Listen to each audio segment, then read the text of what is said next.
Test, 1, 2, 3, test.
Welcome to this meeting of the Board of Education. Our apologies for starting late today. This meeting is being televised live on AACPS TV and streamed on AACPS's YouTube channel. General information and protocols for the meeting are posted on the sign by the doorway as you enter the room, so please make sure you read those if you have not already. Please pause for the invocation. Oh God, we pray to administer that which is just in all educational policies. Being ever mindful of your guidance, stir us to action with love, wisdom, and understanding. The Pledge of Allegiance. To the flag of the United States of America and to the republic for which it stands, one nation, under God, indivisible, with liberty and justice for all.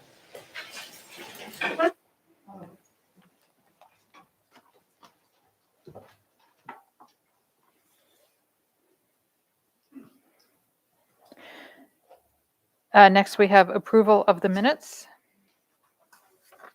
Motion to approve. Second. Okay, any discussion? Do I have consensus to approve the minutes? We have reached consensus, thank you. Establish agenda order. Motion to approve agenda as written. Second. Any discussion? Do I have consensus to approve the agenda as written? Okay, we have consensus, thank you. And one moment, please, before I get to the next item. I've had my computer blackout on me.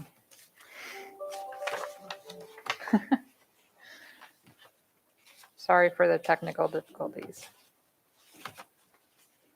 So, for our next item, we do have a recognition this evening. And this recognition is for Eni Sularu. Am I saying that name right? You got a thumbs up. Oh, great. Today, the Board of Education of Anne Arundel County recognizes a young author who, at the age of 9, published Lena Karl's And the Power of Friendship. Mr. Silkworth, I forgot our copy. Would you like to hold that up? Oh, I got a copy. Yeah. We have several copies. Miss Eni Solaru, now 10, was born in Silver Spring, Maryland. She has attended Four Seasons Elementary School and is currently a 5th grade student at Crofton Meadows, where she is a flag helper, belongs to advanced strings, advanced reading, and advanced math groups, respectively. Eni was inspired to write the Lena Karl series after watching the Netflix animated show Spirit Riding Free. The Lena Karl series is inspired also by people, places, and events all around her. It took Eni 2 years to complete the book from start to finish. The message of the book: true friends can be forever. Her book was described by readers as absolutely brilliant and an easy read that is hard to put down. She is currently working on book 4. Her books are available in Anne Arundel County libraries throughout the county, Amazon, Barnes & Noble, Target, Blackwell, and other bookstores. Her father, Abiyadi, and mother, Sina, credit Anne Arundel County Public Schools primary talent development and advanced learner programs with supporting Eni to achieve her objectives. Now, Eni, will you please come forward? And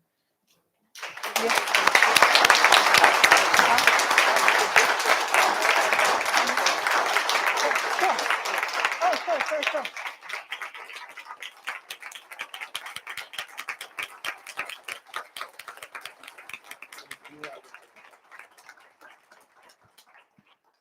Thank you for coming, Emmy.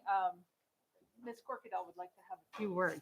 Yeah, so I had the pleasure of visiting your school at Meadows with Dr. Olato, and I just want to say that I know the pride of your school community in your accomplishments and the inspiration that was expressed to me and Dr. Olato from every person that we met.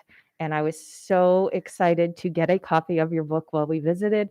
I just want to tell you that we see such a bright future for you, and I hope you do too, because what you are doing is not just nurturing yourself of your soul, but also you are helping so many others by demonstrating, at the very least, when you have a goal and you have an objective and you reach for it, you can achieve it. And you continue to achieve and to prove yourself and raise the bar on your own. And that's something that comes from a wonderful family, a wonderful community, and a school.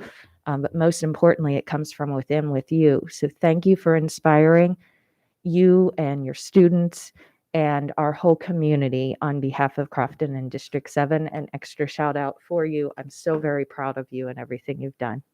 Thank you.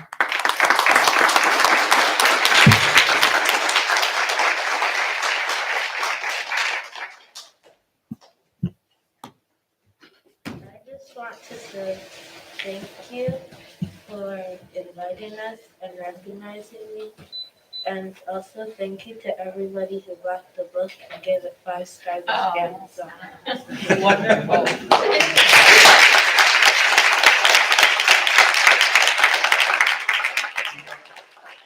Before we take a picture, introduce your family and anybody from the school that's here. Could you do that for us? Yes, Who's Okay, here with perfect. you? my family, my principal, vice principal, and teacher. Oh, wonderful. Thank you all for being here. Family, I think. Come Yep, on up. let's bring it. Come on up. So how did you get from, yep. Go ahead. As Dad comes up, folks, I would just like to, I went out and got myself a copy of this book. I'm so happy that I did that because it's a marvelous book. I always talk about the power of relationships. She's talking about the power of friendship. It is absolutely stunning and it's marvelous. And she dedicated this book, she says, to my dad for making this book possible. So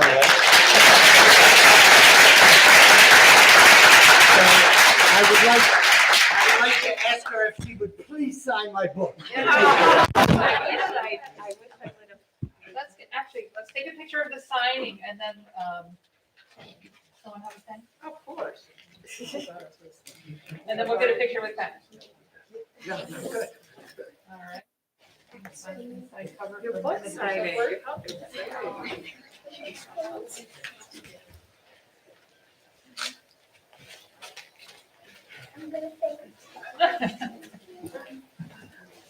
Beautiful. Now, I want to tell you, I intend to get the whole series. Right now, she's on 4.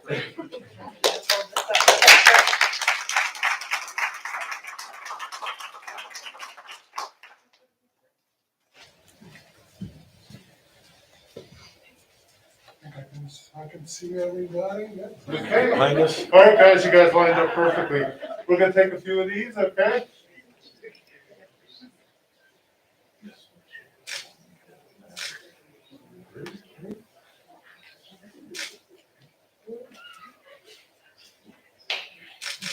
Thank you. Congratulations. Yeah,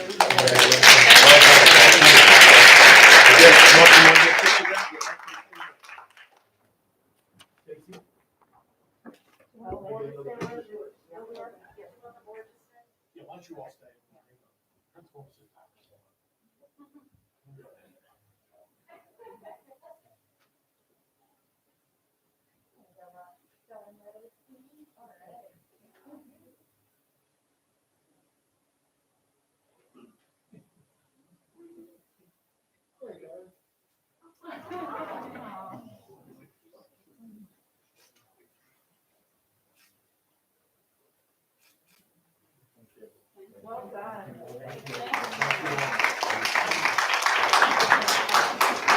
Annie, before you go, my daughter is 7 and she read your book and she had a note for you.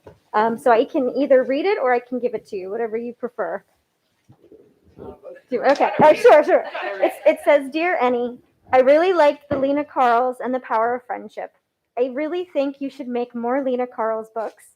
I finished it November 30th, 2021 and looked at the back to see the things at the back too. And it's the wrong use of 2, so I do apologize. And it's from Colette to Annie, and she says, from Colette, and then she wrote out your full name. So this is for you. Thank you so much. She was very excited that I was going to meet the author tonight, so she wanted to write you a note.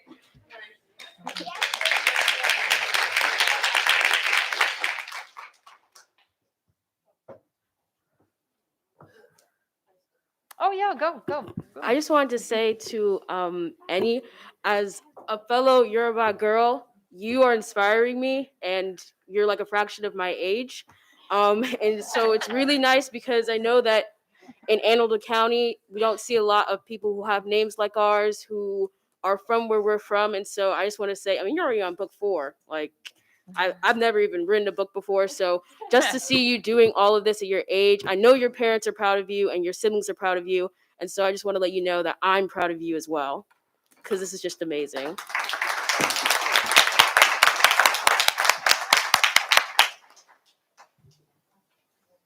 Oh, wonderful. I just, I love having meetings like this. Next, we have the president's report. I just want to update. A couple meetings ago, Mr. Silkworth asked that the board convene a work group to study teacher workload issues. And we did convene a group that met, and a lot of great ideas came out of it. So our work continues, and I just want to thank everyone for your encouragement and those willing to engage in this group. Thank you very much. Next, we have item 3.02, the Equity Committee report. Ms. Omasori. Thank you. So we met last Tuesday to first discuss, just give me 1 second here. We wanted to discuss ways in which working with the Equity Committee and with members of the board,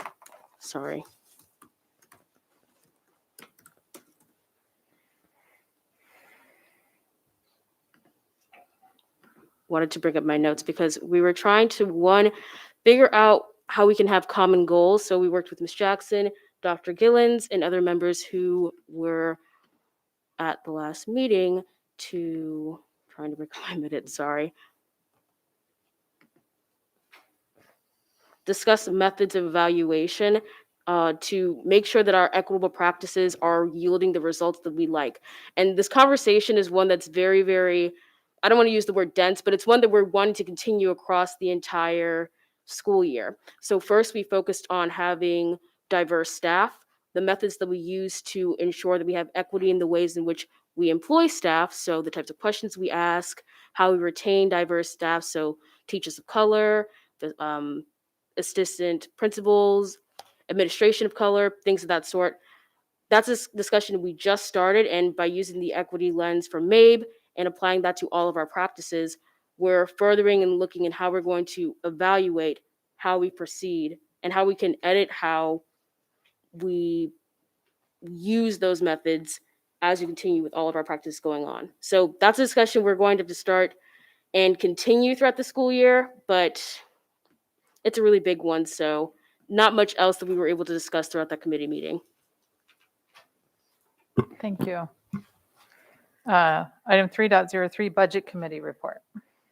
Yes, we met on December 13th, just a couple days ago, and we spoke a lot about the budget amendment process for the upcoming budget cycle that will kick off in just a few minutes from now.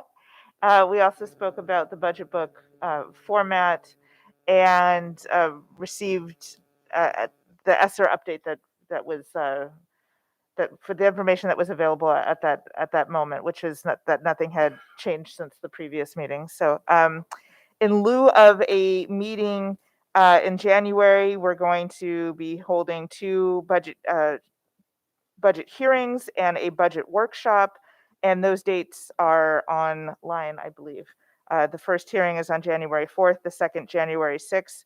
The one on the 4th is at Old Mill, the one on the 6th is in this room, and then a board workshop on the 18th. Thank you so much. Thank you. And now for the CRASC report.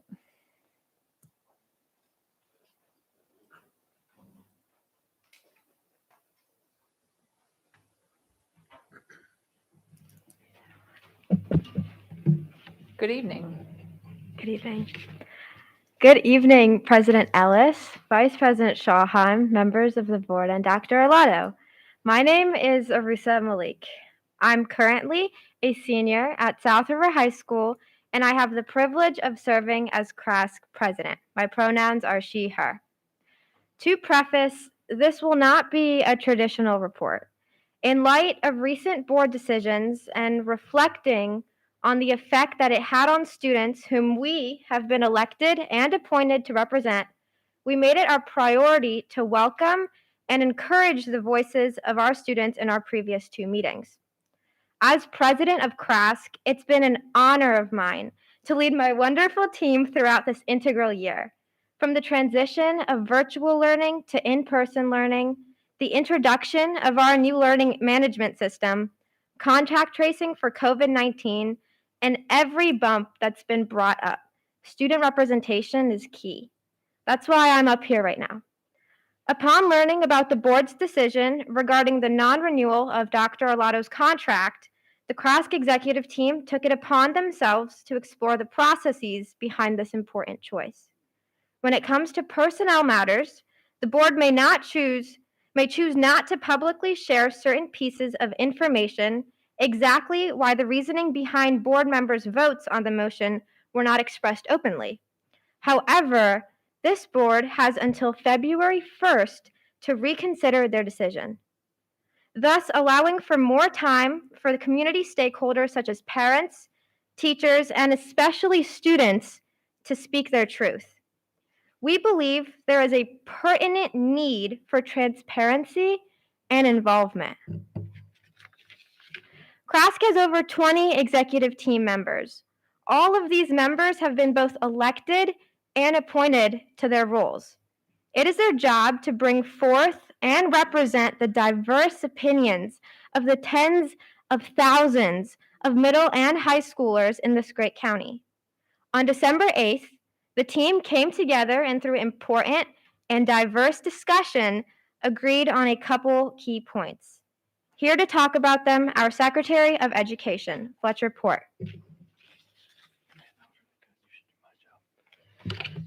Good evening, President Ellis, Vice President Schallheim, members of the board, and Dr. Arlotto. My name is Fletcher Port. I'm a senior at Severna Park High School. My pronouns are he, him, and I'm proud to serve as the CRASC Secretary of Education. On December 8th, CRASC resolved that they believe Dr. Arlotto is a positive role model and excellent superintendent for Anne Arundel County Public Schools. He's done unbelievable work to connect students with organizations, activities, and ways that make them feel empowered. Let's Talk Justice, CRASC, Student Service Learning, Teen Advisory, Mental Health Teen Advisory, the New Gender and Sexuality Alliance, to name a few. In addition, students on the calendar, student handbook, and wellness committees, and numerous curriculum initiatives have bolstered student voice during his tenure. This is something CRASC draws attention to. Without him and his team's support in all of these clubs and activities, students would certainly have a harder time finding a home in this county. CRASC also resolved that this board should reconsider its decision, that they should be more transparent with its stakeholders and seek their input. We believe that acting openly and honestly is a necessary way to do things. CRASC wants to emphasize the importance of Dr. Arlotto's work, not just supporting organizations, but the true work that only he does because of his character. His ability to coordinate with all stakeholders remains unrivaled. He's truly excellent at succeeding in his role. CRASC wants to highlight the frequent reopening reports shared over the course of the pandemic. During this stressful and confusing time, students and parents alike received a better understanding of what was happening in AACPS. Dr. Arlotto not only did his job as superintendent, but became a familiar face people could count on. To the most important group, the students, he gives them the one thing any child needs the most during these uncertain times, someone who they could trust. The AACPS news release regarding the board's decision on Dr. Arlotto's contract contains a picture of him in a classroom, alongside 3 elementary school students working on a group activity. Compassion, collaboration, dedication, and perseverance. This photo demonstrates these qualities that all superintendents should have, but that we know Dr. Arlotto has truly mastered. There's no doubt that he is a leader within the education community. Dr. Arlotto's ability to execute, communicate, and lead are the foundation by which he does his job. Should this board decide to revisit this decision, we hope to see a newfound emphasis on the qualities that Dr. Arlotto has brought to ACPS. And finally, CRASC wants to thank Dr. Arlotto for being a leader to ACPS students that they could believe in, count on, and most importantly, look up to. We feel confident that his work has enhanced the education and lives of every one of our ACPS awesome students. For a list of CRASC and Let's Talk Justice calendar events, please visit their respective web pages. Have a wonderful winter break, and we will see you all next year. Thank you very much for your words.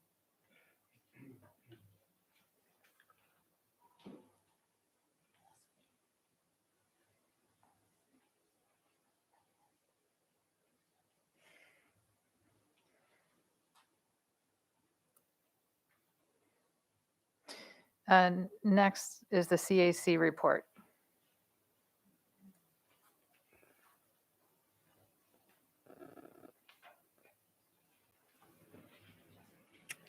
Good evening, President Ellis, Vice President Schalheim, fellow board members, and Dr. Olato. For the record, my name is Tanisha Howard, the Chair of the Citizen Advisory Committee, also known as the CAC or CAC. On behalf of the CAC body, I am pleased to have the opportunity to share with the board our recent activities. For the public, the CAC conducts her meetings virtually on the second Monday of each month from 6:45 to 8:45 p.m. Our meeting schedule is currently posted on our AACPS webpage, which is located under the board tab on the AACPS website. Our next regularly scheduled meeting is January 10th to include a presentation scheduled from Connecting the Dots. We will also have our new members implicit bias training with Dr. Gillens on Thursday, January 13th. We held our last regular meeting virtually this past Monday, December 13th. The Perspective and Impact Focus Series is a new initiative, the CAC this year, celebrating the legacy of the late Honorable Candace C.W. Antwine to embrace, embody, and celebrate all of AACPS's diversity in a more cohesive and empathetic community. The All Means All driving value this month featured the Meade Elementary Cluster Representative David Soretta, a presentation of the leadership cycle in support of our members' outreach within communities, engagement within subcommittees, and participation in the CAC body of work and processes. It was highly impactful, insightful, and inspirational, just in time for the holiday season and as we as a committee approach our midway point in our various work efforts for the board this year. Our subcommittees continue to undertake the work necessary, and I am pleased to update the board on board policy areas. As a reminder, these reports are submitted directly to the board policy committee. Student attire and personal appearance. The team is continuing work on the topic and clarification of defining terms, review of neighboring jurisdictions' policies, and follow up with the community. Hate and bias. The team determined a varied approach to continue working on the topic area, including microaggression, micro insults, and micro invalidations. Update of the outline for specific recommendations that were submitted to the board last year. Define the areas of the hate and bias subcommittee and applicable AACPS policies governing those areas. Research best practices in community engagement, reporting, and transparency models. Ready to read and early literacy. The team is reviewing the July 2021 board workshop on early literacy and the Ready to Read Act to have a clear understanding of the Act's requirements and what is currently occurring in AACPS. Wellness lens. The team will conduct a review of the approved start times through the wellness lens tenets.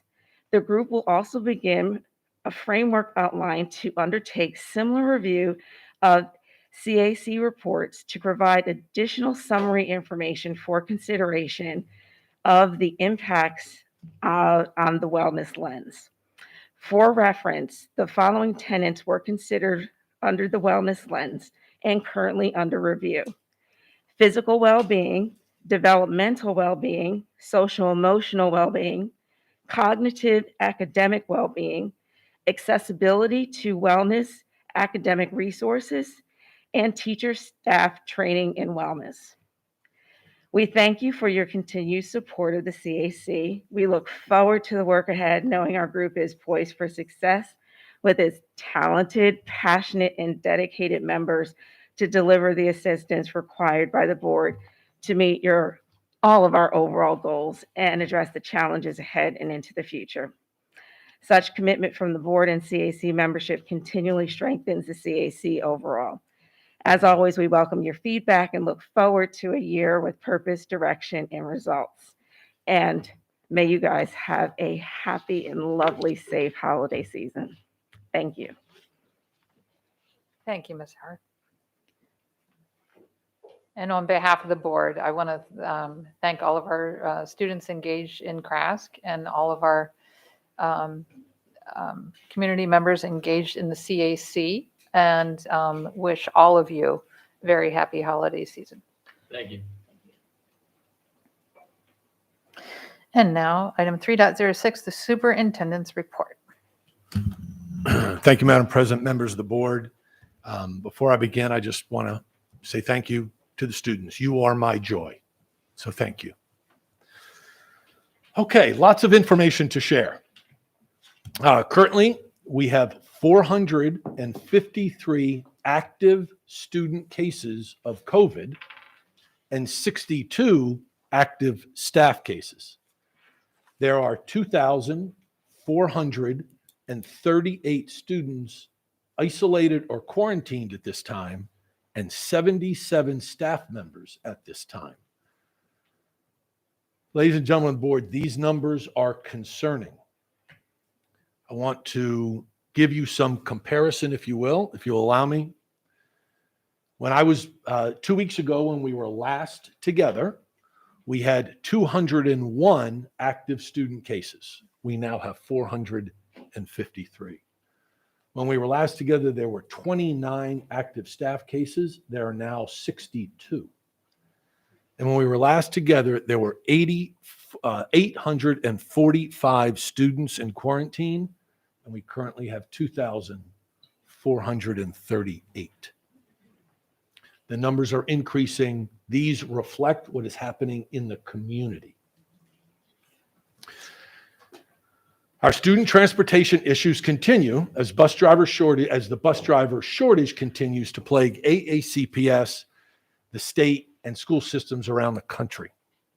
We continue to work with our county executive, and I'm delighted to report that the signing and retention bonuses for our contracted drivers and aides that he authorized through the Anne Arundel County Workforce Development Corporation have begun to be distributed to the contractors. They will then obviously in turn be distributed to the drivers and aides. The number of routes without a driver this week are higher than they have been in the past weeks, as we have 12 additional drivers out on quarantine.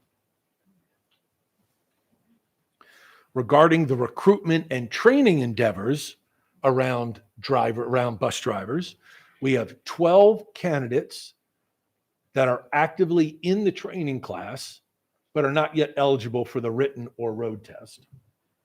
And we have 15 have passed the written test, but are still waiting for the MVA road test. Since November 1st, 17 have passed the full process and are now active bus drivers. We currently have 80 classroom teaching vacancies. That number has increased since the last time I reported data to you on the number of teacher vacancies. Our official enrollment for the 2021-2022 school year is 83,169, a 117 student increase from last school year, when the enrollment was 83,052.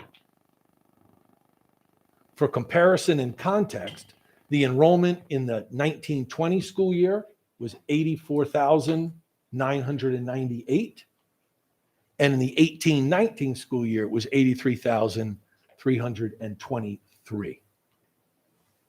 So we dipped during COVID. The numbers have come back up slightly, but not returned to the numbers that we were pre-COVID. Plans are moving forward to recognize the first 3 winners of the Mo GABA Positivity and Perseverance Awards in January. As you know, Ms. Antwine put forward this motion in 2020 to honor students who exemplified the same spirit as Mo, who touched so many during his short life. Mo's courageous battle against cancer touched us all. But what touched us more was that he never lost sight of the positivity in everything and everyone. A committee has been working on nomination forms for the awards, and those will go out later this week. We'll announce winners at the elementary, middle, and high school levels on January 26th, which is Mo's birthday, and which has been designated as Mo Gaba Day across our school system. And we plan to bring those winners before this board to be honored in February. We will also have special advisory lessons at every school level on Mo Gaba Day to help students learn more about positivity and perseverance. And then lastly, and as I shared with you the last time I was able to bring you an operations update, Winter Wonderland, the elementary student artwork at Westfield Annapolis Mall, where student artwork will be on display in front of the Container Store, December 1st through January 6th. Thank you, Madam President. Thank you, Dr. Arlotto. Ms. Schallheim? Thank you for your update. Obviously, the COVID case rate increase is concerning, and it's also not helpful that the state's website was hacked, and so therefore we can't keep abreast as much as we used to on the daily changes. But as of December 3rd, the trend line was almost at a 90-degree angle, which is very concerning. But what concerns me more is that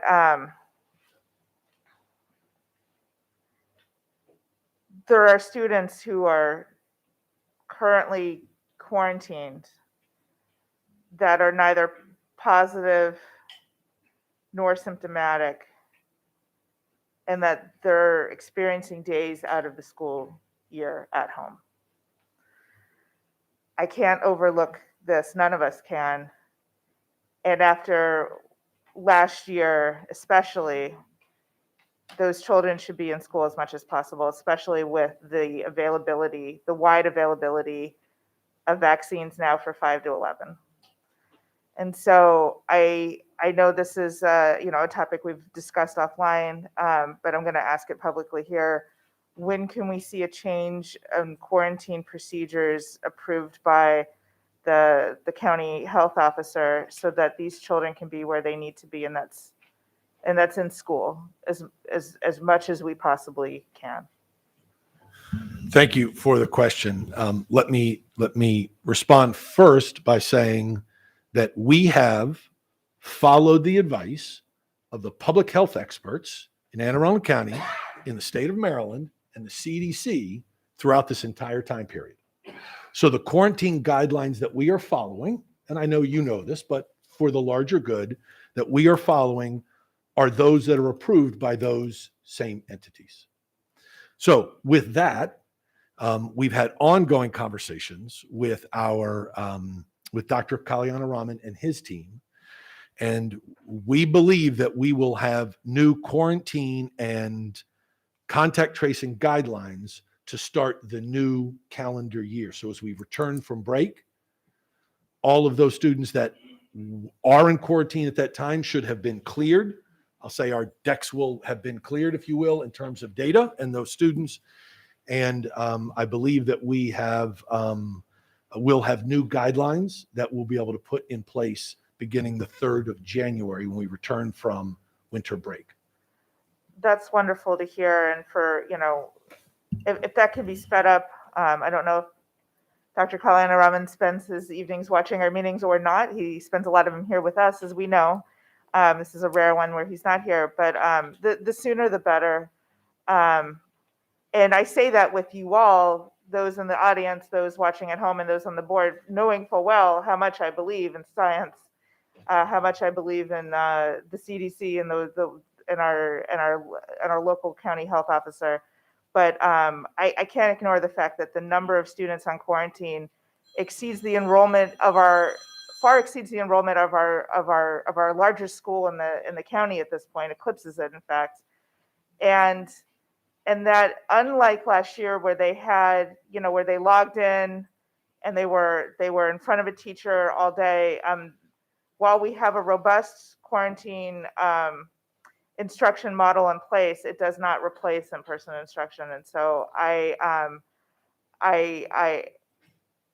reaching the point where I question more than I have in the past our current quarantine guidelines. And I want us to stick with Dr. K. I want us to stick with the CDC and the Maryland Department of Health recommend. However, at some point, we got to say enough's enough. And we also have to free our administrators of the burden of contact tracing immediately. This is not their job. Their job is to be with their staff and supporting our students. And if you were a member of the community and you pop positive for COVID, that contact tracing would be held, done by the Department of Health. All of our students are, in fact, residents of this county, and this should not be a burden placed on our administrators. So I'll advocate till I'm blue in the face on this one. I'm frustrated, and I just want to see a change as soon as possible. I thank you for your work and your continuing work with them. Thank you. Dr. Tobin? Thank you. And actually, Ms. Schallheim took one of my questions, so thank you very much for that. Also, one very positive thing, I just wanted to say, I saw the all-county orchestra perform at Annapolis High School last weekend, as did Ms. Schallheim, and I just want to say how extraordinary that performance was and congratulate all the students out there. It was a true joy, so thank you. It was stunning. Yes. A couple of things. I am assuming with regard to the bonuses going out to the bus drivers, the retention and hiring bonuses, as those are coming from the county, so the accountability for that will be done by the county with regard to the contractors. Am I correct about that? Yes, ma'am. It has been authorized through the county executive, Right. and his arm of government that will be managing that will be the Workforce Development Corporation. Okay. And so they will do whatever appropriate follow-up to ensure that the contractors disperse. Yeah, what I'm and certain. where. I'm certain they will. Okay, yes, but ma'am. that doesn't fall to us. It does not, but we Okay. were involved in the process of reviewing the contract so that we could make sure that it served our interests, the interest Mhm. of the drivers that drive for us. Right. Okay, thank you. I thought that was the case. I Mhm. just wanted to clarify. And one last thing. I've been hearing a lot in the Annapolis area. There is, I believe, an outbreak at Annapolis Middle School at the 6th grade level. And I just wanted to sort of refresh what constitutes an outbreak, what the procedures are, kind of where we are with that. Has anything changed in how that's handled with regard to the fact that more students can be vaccinated now? Or are we working on the same principles essentially that we have been? So we have been working on the same principles, but the principles for outbreaks are different than the principles and guidance for individual cases within a cohort. Mm-hmm. So an outbreak are 2 cases within a cohort during a 14-day period that are related. Mm-hmm. And the definition is set by the Maryland Department of Health. I actually had this conversation early this morning with Dr. Kalyana Raman in hoping that there will be some adjustment to this definition, because the difference is with individual cases, you do contact tracing for anybody that may have been close to that individual positive case. When it's determined an outbreak, all of that cohort goes, regardless of vaccination status Okay. or masking status. The entire group goes. So it could be an entire class, Mhm. it could be an entire team, it could be an entire grade level. They all go onto quarantine, and those are the rules established by the Departments of Health Mhm. and the CDC for an outbreak. We actually had this conversation this morning about this very thing, about having, and it's happened now several times at 3 different middle schools regarding 6th graders. All mostly before the vaccines were available for their age group. We weren't seeing it 7th and 8th grade in the middle schools. We were seeing it specifically at 6th grade, and it's happened now. This is a 3rd outbreak at a middle school among 6th graders. So if I'm understanding, there may be some possibility also of as time moves on, some potential change to how we handle that. I am advocating for that, and I Okay. certainly hope so. Yes, All because as Mrs. Schalheim said, we are left to sending asymptomatic, and if and when they do get tested, negative students home to quarantine for 10 days. Right. And I'd much rather have them in school. Thank you very Yes, much. ma'am. Ms. Corkadell?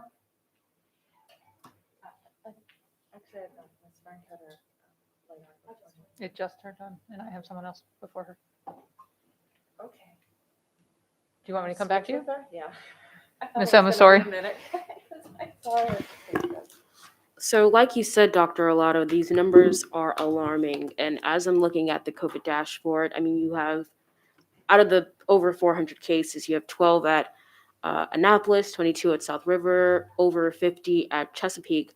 And a lot of the questions that I get from students, although I feel like they're a little over alarmed, probably from spending so much time in virtual, is how bad do things need to get for drastic measures to be taken? So one of the things I've heard classmates talking about is when it comes to shutdowns in schools or even just in grades, how bad would a case rate need to get for that to be a probability in let's say a high school where many of these cases are being seen?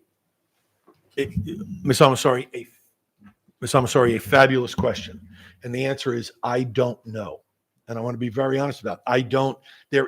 I've not been handed a metric, a chart, let's say, by any of the public health experts that say, Dr. A, when your rate gets to this, or this, then you have to close this classroom. They are individual conversations that we have with our Department of Health, and they advise us.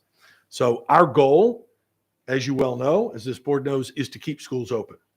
So if it means individually quarantining students and staff, we will do that. What I would add to that, however, and we're going to continue doing what we're doing at this point, and I do hope that the guidance will change, and I am anticipating a change for the 3rd of January. But what could very well move us in a direction that does not bring me joy is if it is a significant number of the staff that are unable to perform their duties. Because without staff, I can't have students safely in a school. So of all the metrics, that is one that I watch very, very closely. At the total, how many are in quarantine, and at individual schools, because I can't put an individual school at jeopardy if there were, say, a very high number of staff members. So I add that caveat that that's a question that I would then have to push on Dr. Kalyanaraman, which would not necessarily be a public health decision, but an operational decision of the superintendent for the safety of the school. Okay, so what I'm understanding is that it's more of a touch and go situation than following a rubric. Now that booster shots are becoming available, and again, since even though majority of our cases are coming from elementary school students, it's high school students who are not far behind them when it comes to active cases. So now that we currently have COVID clinics that offer vaccinations, is there any possibility in the future that those could be extended to booster shots? I think the answer is yes. I'm looking over the staff. I don't know that has been a conversation yet with the Department of Health, only because we've been focusing on getting those first and second doses to the 5 to 11-year-olds. That has been the focus. And the number of doses that have been made available to our students or anybody that comes to those clinics. They don't have to be our students, 5 to 11-year-old. Any parent can bring their child in to any one of our clinics for that. So I would like to think the answer is yes into the future, But that's after we have exhausted all of our possibilities to inoculating those exhausted all the possibilities of people taking advantage of, if they so chose, the shots for the vaccines for 5 to 11-year-olds. And you determine when you've exhausted it by? Dr. Kalyana Raman. Okay. And he says, let's shift. I still have doses remaining, and I have mentioned to him boosters, but right now the planning and the coordination that we're doing with his team is all focused on those 5 to 11-year-olds. All right. Ms. Frank? Yes, thank you. So to piggyback on some of what Ms. Amasori said, there are at this point no talks about closing schools, specific or in general, correct? I'm going to clarify your question. Okay. Talks with whom? Any school or any administrative staff? I am not talking to my staff about closing any schools as a result of the current case rates among our schools. The reason I want to clarify is because I think you watching the news, and there are school systems that are closing down some programs as a result of case rates in their schools. We are not having that conversation right now in Anne Arundel County Public Schools. So you're not having conversations on schools or programs? I am not. Okay. My goal, our goal, my team's goal is to keep schools open for the entire year for an as safe and healthy way as we can. And so we're going to continue to focus on those individual cases. And so there are no conversations among me and my staff about closing schools or shutting down programs at this time. Okay, much appreciated on that. When we decided to do some of the test to reduce quarantine time, there were some talks about getting data. Do we have any data that would say what the percentage of students who have tested on day 5 have been negative or positive? Do we have any guidance on that? I don't have any data on that. The anecdotal data is that parents are taking advantage of that. They are getting their student tested at day 5, and they are returning at day 8 with a negative result. I don't have any firm quantitative data to share with you, but what we are hearing from schools are parents are bringing their students back on day 8 as prescribed by the Maryland Department of Health with that negative test. Okay. And I want to thank Ms. Schalheim for your comments earlier. I absolutely agree with you on that. And the comment that I just heard from you, Dr. Arlato, is that a lot of parents are bringing their kids back on day 8 with no COVID exposure, well, not with COVID, but with no positive COVID. So I would add to my voice that I think this is very concerning. I think we're reacting more strongly than we need to in this case to keep our children safe. And I would just point out, there have been a few times when this board did take action to assert guidelines that were not prescribed by the health officer. And if any other board members have any will to do that, I would fully support that. The only other piece of this that I would like to point out is we've had a couple of conversations on this board, and I've brought it to you in some of our talks about the student athlete testing. And I do have concerns, ongoing concerns, as people are using this portal and reporting back. Some of those I've brought to you that they are asking for much more than the name of the student. They're asking a lot of detailed health questions. So I continue to bring that as a concern that I have as a board member, that an outside group is now getting student data. And additionally, the portal, I've gotten some of the screenshots of it, states that I hereby give my consent to Capital Diagnostics to use and disclose my protected health information to carry out necessary treatment and healthcare operations. And it goes on to be a little bit concerning as far as the data protection aspect of this goes. And while I will not rediscuss some of the specific concerns as far as data goes. I did share them with you and how data can be used inappropriately and how I'm familiar with that. But I am very concerned that we are allowing an outside group to collect data, and I have not seen anything that makes me secure in the knowledge that they will not distribute this data.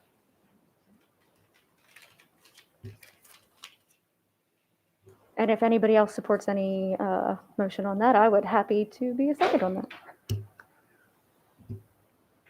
Ms. Corkadell? Thank you, and sorry about that. I just, I needed to look up something real quick first. So I want to thank my fellow member, Ms. Amascari, for bringing up the idea of boosters, because that was actually one of my questions. So we ran clinics starting at the end of January, and the majority that we gave out were 2 doses or 2-dose options. And so when I look at the calendar and recognizing the breakthroughs averaging and the recommendations, the success of the 89% that you provided to us, which may even be higher now, of our employees rate, I believe is significantly contributed to the accessibility and the rigor and vigor that we put into that.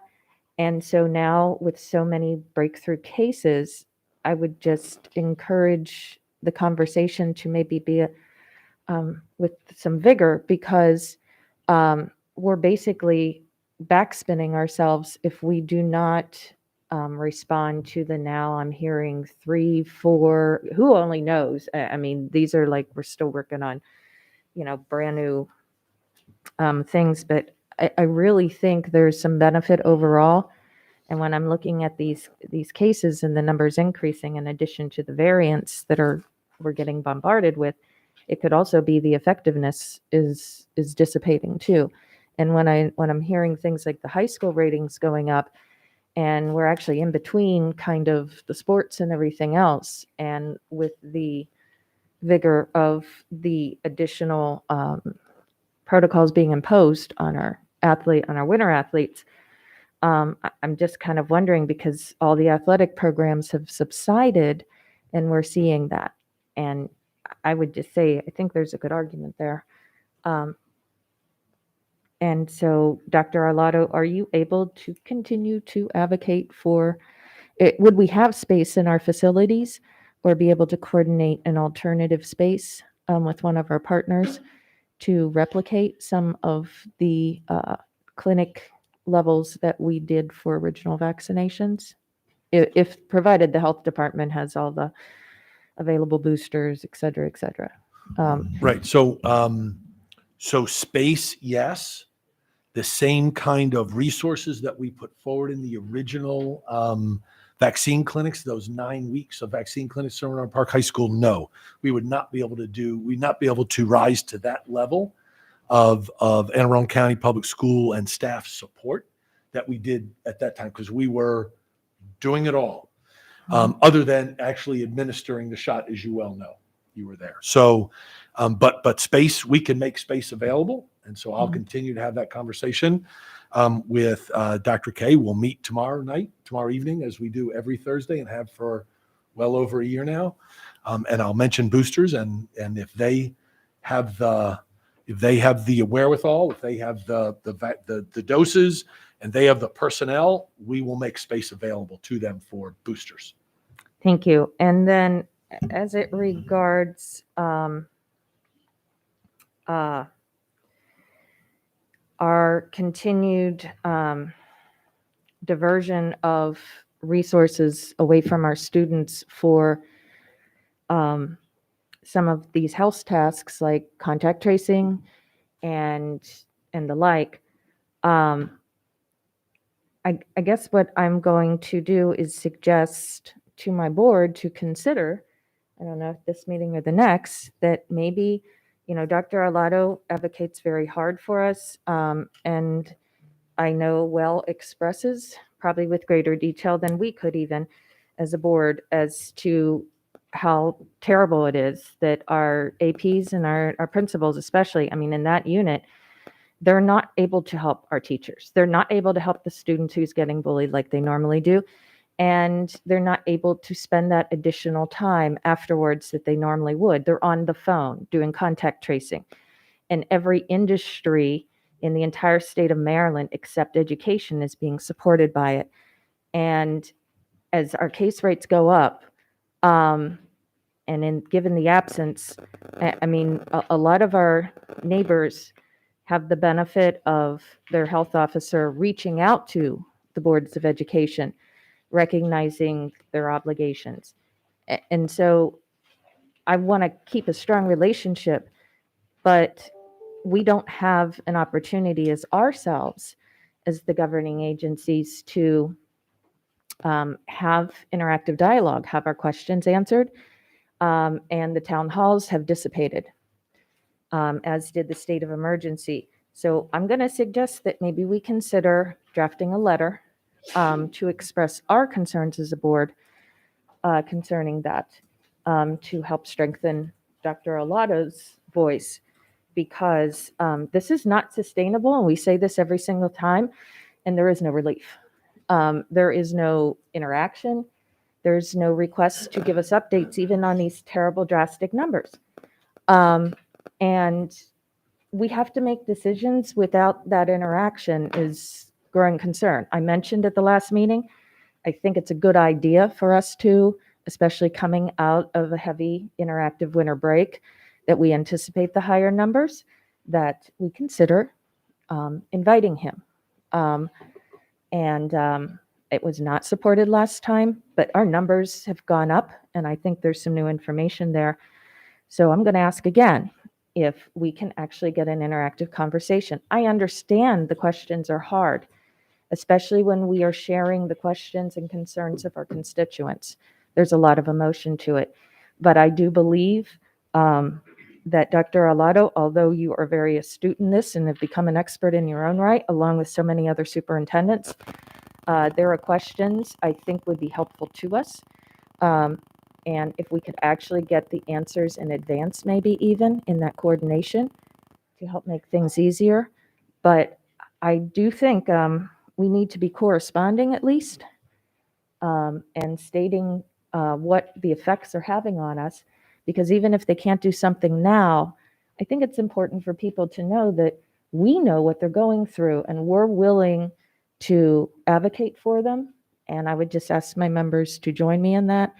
And I don't know if that's a motion thing or just a statement thing for the leadership to consider, but I'm ready to start communicating with folks so that we can get good, legitimate decisions instead of just this every single time.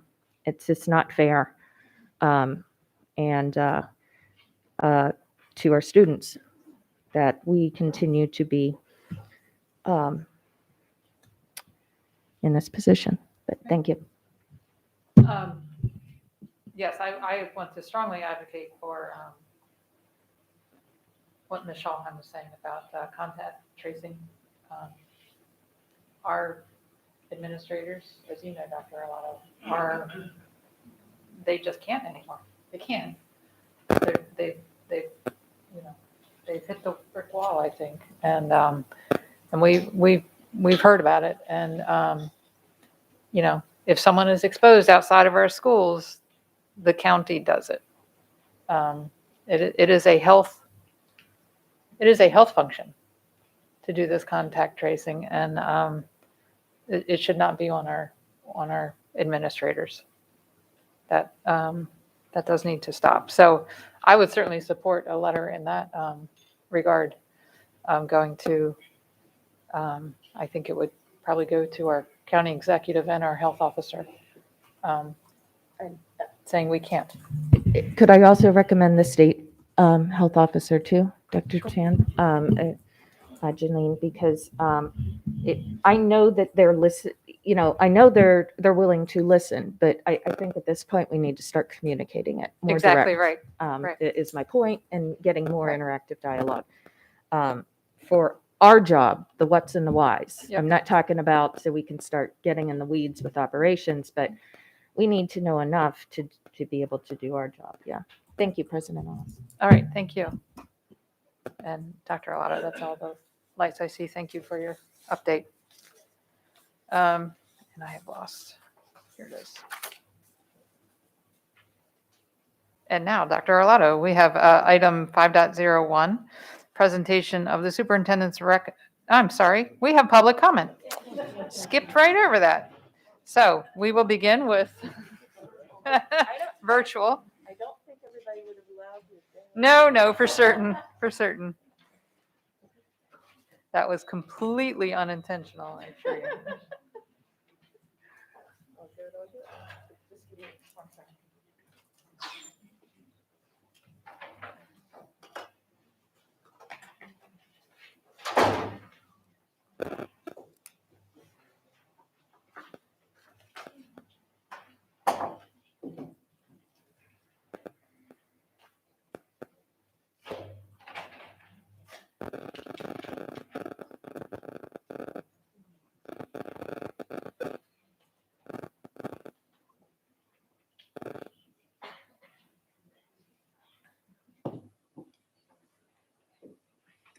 Okay. I'm just going to read something briefly and then we will kick this off. Speakers will be allotted 2 minutes each. You may not allocate your time to others. Ms. Money will indicate when your time has expired. The board asks that comments remain civil and appropriate for the various audiences that may be watching or viewing this meeting and must only address the topic which they signed up to speak. Student-specific and personnel matters are confidential and cannot be discussed in this forum. It is not the board's general practice to engage in question and answer sessions with speakers. For the record, please give your name before speaking. We will start with item 3.06, school superintendent's report, school operations. India Oak. India Oaks, Bates Middle School, as we continue to see change in school operations. One upcoming change is entirely unacceptable, and that is the threat of Saturday detention for students who are chronically late to school. I do not know if this is just for Bates or if other schools plan to implement such a policy starting in January, but regardless, no student should face punishment of any kind, let alone detention. When it comes to truancy, do not get me wrong. Missing classes has a direct impact on academic success, but if we want to get kids in class and keep them there, punishment is not the answer. We must be taking the time to address the why behind being late and resolve its root causes. Other studies, including from the DOJ Office of Juvenile Justice and Delinquency Prevention, show effective interventions to reduce truancy involve being comprehensive, flexible, and responsive, viewing children in the context of their families, having staff who are trained and supported to provide high-quality, responsive services, and building strong relationships based on mutual trust and respect. Punishment, or the threat of such, does not do any of that. And while communicating the importance of being on time is beneficial, including a threat in that communication negates anything else with message. Schools must reach out instead of letting chronic tardiness pile up and then slapping a punishment on the child, who often has no control for such lateness. Stop putting extra stress and fear on both students and families. Find out why each student is late and give them the services needed to support them instead of further traumatizing them. Thank you. Thank you. I don't believe we have a couple of the folks that are signed up, logged in, but I'll just double check just to be sure. Cameron Schaefer and Jaden Ferris. Okay, so next speaker will be Jaden Ferris on, again, item 3.06, Superintendent's Report, School Operations. Can you hear me? I can, thank you. Good evening, board members and Dr. Arlato. For the record, Jaden Ferris. I'm a junior at South River High School and my pronouns are he, they. My comments tonight are my own and should not be construed to represent the views of others or the organizations I am associated with. I'd like to use this time to take the opportunity to thank Dr. Arlado for his nearly 16 years of service to AACPS. While I've only been a student at AACPS for roughly 3 years, I have seen the constant dedication and drive that he has brought to the school system. One of the many things that I am thankful for are the LGBTQ plus guidelines for support, which Dr. Arlado issued in mid-2016, becoming one of the first counties in Maryland to do such. Thank you for your leadership in navigating us through the past 20 months and putting student safety at the forefront. Thank you for standing firm in everything you've done, often being the only sane voice on the dais. I would be remiss if I didn't also thank you for your dedication to equity and anti-racism and your work to elevating all students and eliminating all gaps. As someone who has worked with Dr. Arlado immensely, from being on this team advisory since last year, he has supported projects with groups like Let's Talk Justice, CRASC. This is someone who really bolsters student voice and included us students in almost every initiative and decision he's made, and this will be surely missed by students. Dr. Arlado, you and I know both that I didn't always agree with you, but you always led our conversations with an open mind and compassion, something that is very often missed. Thank you, and I wish the best to you in your future endeavors. Thank you. Next is item 7.02, administrative personnel reports. Jaden Ferris, you're also signed up to speak on this one as well. Oh, I think you're muted. Oops, sorry. 1 second. Good evening, board members, and Dr. Arlado. For the record, again, Jaden Ferris, pronouns he, they, and junior at South River High School. Again, my comments are my own and should not be construed to represent the views of others or any organizations I am associated with. I'd like to speak in regards to the lack of transparency within Dr. Arlado's contract non-renewal, as well as in the future superintendent search process. As was stated in a statement by the board, it is clear that the decision was not a termination, rather contract non-renewal. Issues of personnel that do not include termination are able to be disclosed to the public if both parties waive. I, along with other community members, implore you to share the board's rationale for not renewing his contract and share this with the community. It is very, very clear why Dr. Arlado's contract was not renewed, simply because he had courage and put the safety and education of our students before politics, unlike most of you. He followed the science while you bloviated and cared more about your political power and personal agendas than the education of our students. This Board of Education cannot even approve a calendar. I asked you, how do you expect the community to invest trust into you picking a new superintendent? Think about that for a second. And with that, before I end, I have a few demands. I implore you to include the community in all searches for new superintendents. I've heard of previously in Dr. Maxwell's term where the board allowed for groups like TAC, AEL, CRASC, and other interest organizations to each individually interview the candidates. We implore you to listen to community's input, reflecting on the different effects that sudden leadership shifts have on our students and our staff. I demand that you hold the transparency that you were promised when you solicited our votes in the elections. In this search, I implore the board to find someone who understands the needs of our school district and who has a track record to support the instructional needs and has experience with equity, teacher recruitment and retention, accountability, and who prioritizes safety for all students. We need someone who has a clear vision for the future of the school district that includes new educational and technological innovations, and transparent, effective communicator, and someone who has a track record of meeting the unique and different needs of various diverse groups, and someone who is committed to doing the best for all. Thank you. Thank you very much. Next, we have comments on item 7.05, policy revision, third reading vote on violence and vandalism code KG. Joseph Tulin. Hi, everyone. My name is Joe Tulin, and I'm the board chair of Annapolis Pride. I want to thank you for allowing me to speak this evening. I want to bring attention to an ongoing problem at Chesapeake High School that directly relates to this policy and is creating an unsafe environment for everyone at the school. I want to start with the fact that I grew up and lived in Pasadena, and I understand what it's like as a queer person of color to live there, and it's not a safe place for me.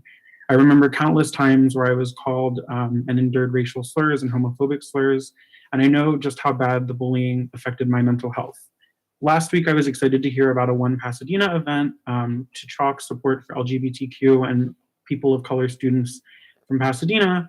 And I know that a lot of times there isn't support at home for a lot of these students, so our schools must become safe places. If you're unaware of some of the incidents that occurred at the high school, it was first documented during Spirit Week that students allegedly wore attire supporting Donald Trump and made racist and homophobic statements. Luckily, there was support from Principal Ure, and he was able to kind of reference the most recently passed Safe and Inclusive Environments for LGBTQ plus students policy and send a message that these actions were unacceptable.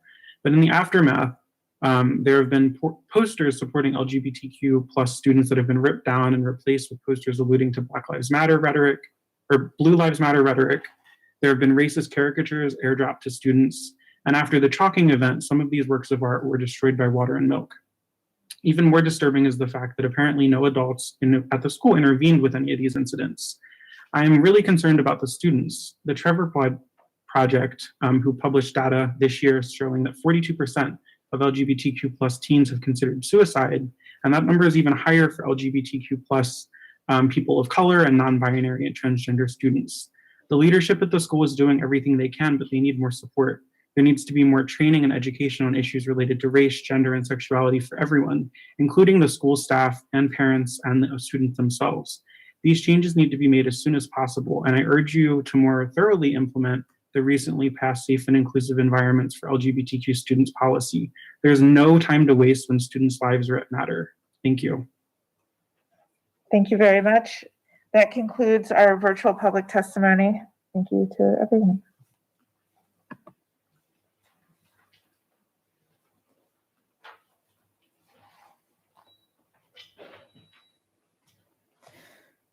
Okay, we're going to resume with in-person comment. And we will follow the same guidelines that were shared by Ms. Schalheim for the virtual comment. And we're going to start with testimony on item 3.06, the superintendent's report, school operations. I will ask, we have two speaking on that, Destiny Laws and Julia Laws. You can both come forward and then start with Destiny.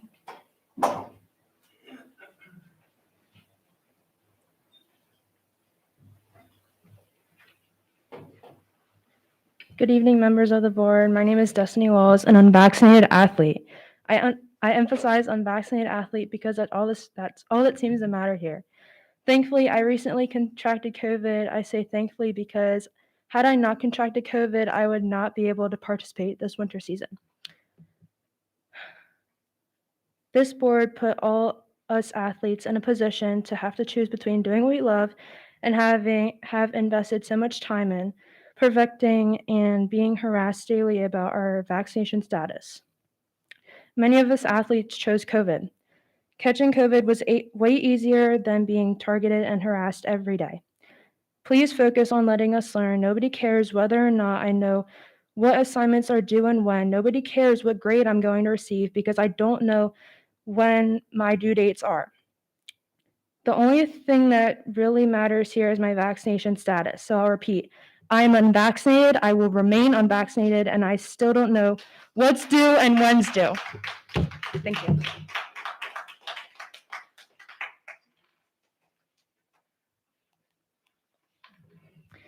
Good evening. 2 meetings ago, this board ended the meeting clearly showing frustration for having to hear student and parent concerns.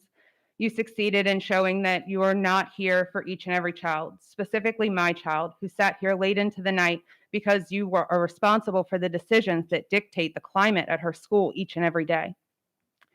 At the end of the meeting, Ms. Dent asked why Dr. Arlotto's decision regarding the vaccination or test program wasn't accepted, why it was brought up over and over and over again. There's no professional way to say this. It's because he was lying to your faces.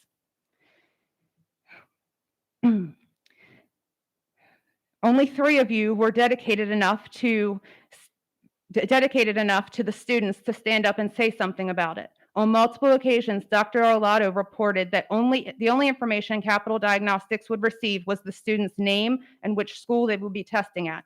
That couldn't be further from the truth.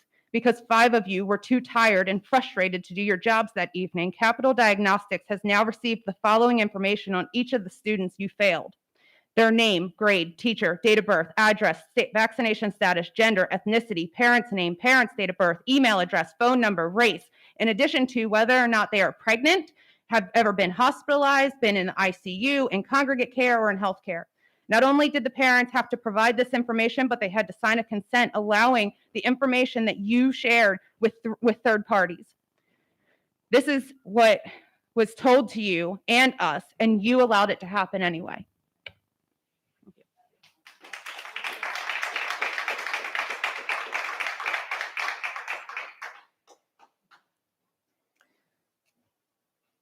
Next is Corinne Emerson for item 5.01, Superintendent's recommended fiscal year 2023 operating and capital budgets.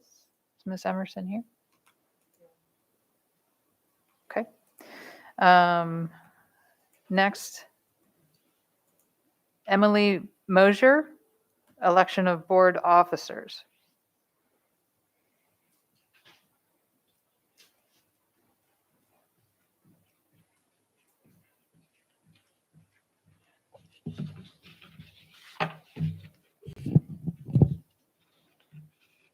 Good evening, board members and Dr. Arlato. With the election of a new president and vice president happening later in this meeting, I wanted to express some concerns and expectations for this board's new direction. I am not confident that new leadership on the board will reflect the leadership that we want for our students, given that quite honestly, we don't see that now. Will the new leadership line up with the new direction that you want from a new superintendent? And if that is the case, we are all curious as to what the new direction entails, since we've been given zero information. That being said, when you are selecting a new president and vice president this evening, I urge you to select someone that listens to the needs of our students, staff, and community. This includes understanding the importance of the voices of your stakeholders. These are your community members, educators, businesses, parents, and students. Their voices should be louder than your own. You should be using your voice in the seat you sit in to make decisions in the best interest of them, not yourself. This also includes receiving feedback outside of the little bubble that you exclusively currently listen to. You need leaders on the board who are not cowering at the idea of being addressed in public. An agenda from December 2019 meeting states that the public comment section on the agenda was reserved for the public to speak on items not on the agenda. It has since been changed to be limited to agenda items only. How is the public going to bring forward issues to you if you have limited the topics and number of speakers? This board is currently limiting our voice and avoiding being publicly held accountable. I urge you to select someone who is willing to be as transparent, accountable, and communicative as you all demand from others. Your constituents elect officials to carry out the work that needs to be done addressing their concerns, not yours, again. If you haven't realized it yet, I'm here to tell you your constituents are not happy. We are angry because politics have no place in our school system, and it is sickening that you all are allowing decisions to be made for our students to tailor political gains. We need leaders on the board who have strong connections to the school community, and I say school because some of you have no idea what goes on in those buildings. We need leaders on the board who care about our students' well-being and who are capable of staying in their lane. I look forward to how you, the current board, will use the community to help fix the issues prevalent in our school system that will not simply vanish with the new vision that you say you seek. I look forward to a new direction for this board and hopefully one that is actually transparent. Thank you.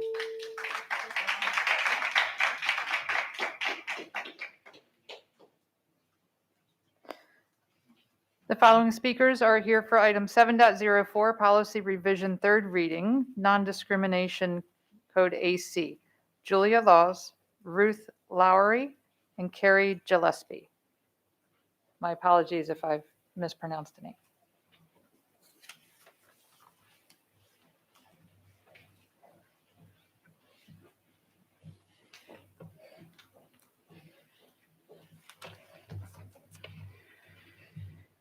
Hello again.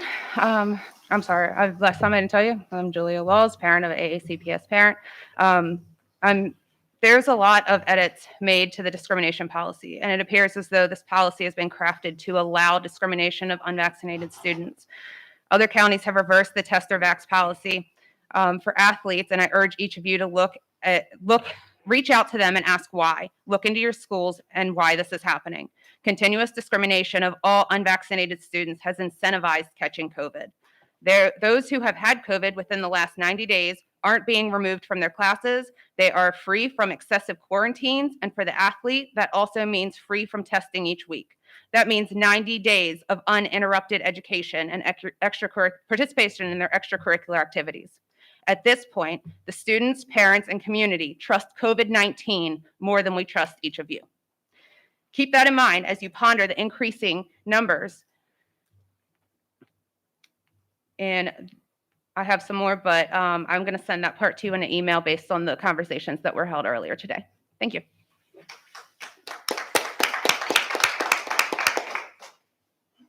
Ruth Lowry.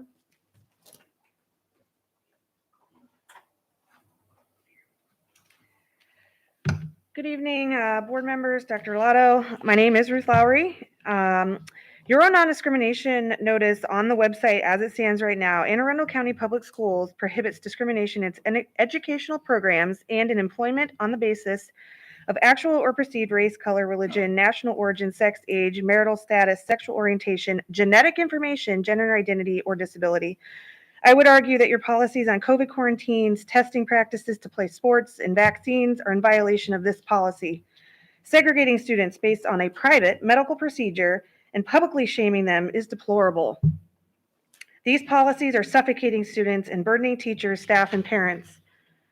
When this vaccine came out, I was hopeful it would be a magic bullet, but I believe we've been sold some snake oil.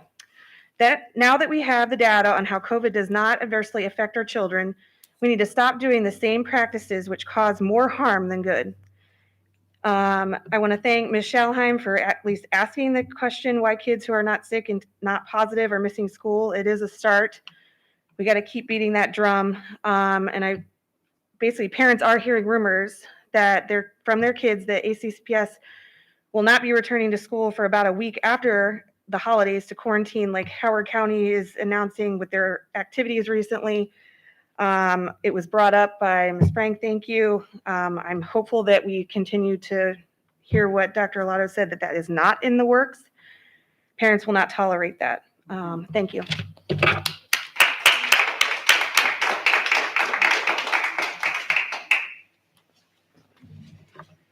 Good evening. My name is Carrie Gillespie. I'm a mama bear of 4 amazing kids. I want to first say I appreciate the board members, Ms. Schalheim, Ms. Frank, everybody who brought up and questioned the quarantine policies. So this was written before that, but it does still it is still vital.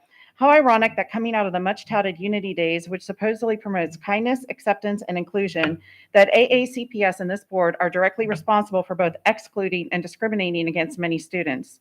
Choosing whether or not to vaccinate children is a personal decision between parents and their child's physicians, one that as a parent I do not take lightly. There are many reasons parents may choose not to vaccinate our children, including because of our religion, genetics, or disabilities, all reasons supposedly protected under the AACPS non-discrimination notice. Ultimately, this question comes down to the most important thing, and which should always be remembered by this board: parental choice. Yet this board and superintendent, under the direction and the advice of the non-elected and non-AACPS employee, Dr. K, have continued to institute unscientific, harsh, and discriminatory COVID exposure quarantine rules and athletic and transportation policies, which are all lacking in common sense, evidence, and data that any of these measures actually work. According to the CDC and Dr. Fauci, anyone who is fully vaccinated can both get and spread COVID-19. Why then would AACPS differentiate between students who have and have not been vaccinated, both in quarantining and transportation guidelines? Why withhold an education from COVID-exposed non-vax students while permitting the vaccinated to attend school? Why do students who sit next to each other maskless in cafeterias while eating their lunch have to be vaxxed to play sports together? Let's talk the facts. Almost 7.2 million children under the age of 18 have tested positive for COVID-19. Almost none of these cases, 0.03% of all child COVID-19 cases, thankfully resulted in death. Yet the CDC estimates that 480 children died from the flu in the 2018-19 school year, which is more than have died from COVID in the last 2 years. Let me just conclude. Apologies. I just want to remind this board that we need to look at this scientifically, look at the facts. Our children are being injured, not by COVID itself, but by these policies. And as always, I will end by reminding you that you all work for us. Thank you.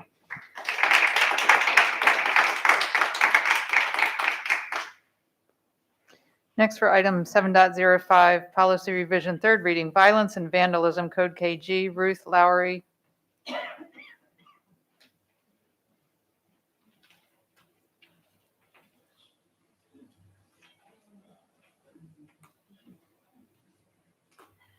All right, I'm back. Hi, Ruth Lowry again. I just wanted to voice my opinion on school discipline and an increase in unruly kids. I believe so much of the uptick in kids acting out is a direct cause of COVID, policies, shutdowns, segregation that we just talked about, and uncertainty, future uncertainty. I realize over the past several years, probably even decades, that kids have become less respectful, less disciplined, and less accountable for their actions. This is a societal problem. It's not just based solely on COVID, even though it's exacerbated it. There should be no tolerance for physical violence, yet our society seems to excuse a lot of bad, disrespectful behavior that fosters an environment of disrespect for authority. My observation, suggestion, opinion is to explore different disciplinary practices. For example, students who break the rules that would normally be suspended or expelled for nonviolent offenses should be kept in school in a immersive program, something that teaches responsibility and consequences and offers services as needed versus giving them time off school, which only deepens their education gap and is probably what they want, to be out of school. Just food for thought. Thank you.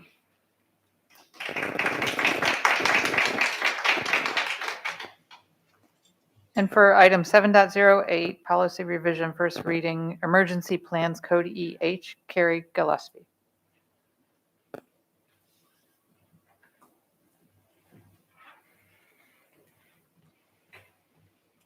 Hello again. Merriam-Webster defines an emergency as an unexpected and unusually dangerous situation that calls for immediate action. As we're all painfully aware, Governor Hogan and Stuart Pittman both declared states of emergencies due to COVID-19 in March of 2020. Governor Hogan finally lifted all remaining emergency restrictions on May 15th of 2021. Yet here we are 7 months later to the day with our children still being forced to wear useless masks to school on a daily basis under the guise of a now undeclared, undefined, and a seemingly endless emergency. Where is the emergency exactly? COVID is neither unexpected at this point or overly dangerous to children. According to the American Academy of Pediatrics, COVID-19 associated hospitalization and death is uncommon in children. I'm having a hard time even speaking with this thing on. Furthermore, children have almost no chance of dying from COVID-19, 0.00 to 0.03% chance. The real emergency and pandemic in our children is being caused by each of you, the board members, and Superintendent Arlotto. I'm here again tonight to call to your attention the fact that our children are not suffering and dying from COVID-19 itself, but rather your actions. The Maryland Department of Health just released their findings from this year's Youth Pandemic Behavior Survey, and they clearly tell us our children are not okay.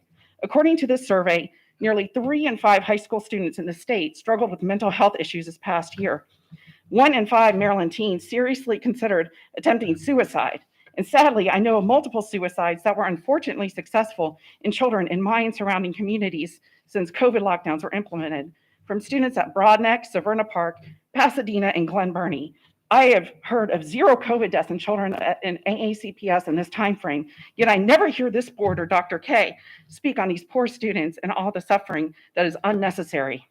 Superintendent Arlotto has relied on Dr. K for advice on reopening schools, mask wearing, and even whether to hold homecoming dances so he doesn't have to make decisions.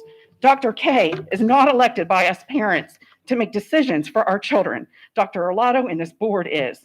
Where's the bravery on this board? Stand up for our children, do your job, and you're called to do, represent these children. Stop punishing and dehumanizing our children by forcing them to wear dirty masks and blaming it on a false emergency. Thank you. Again, thank you, and you all work for us.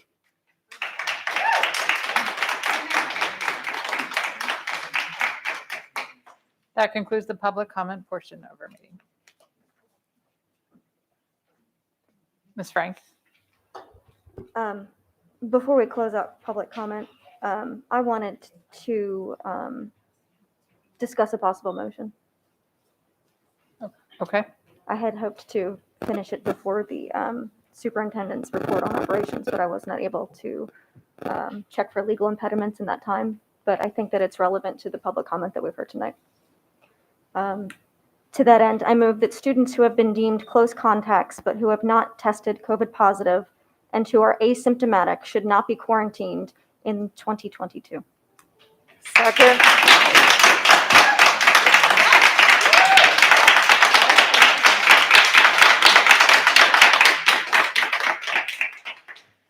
Do you have that in writing that you can send to Ms.? And I second that.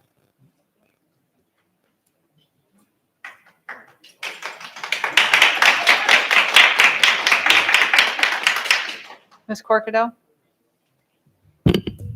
Yes, I want to thank my member for proposing this. Look, we have to be practical and reasonable and rational, and we represent each and every student, each and every one, and that means we have to have that grace and flexibility. And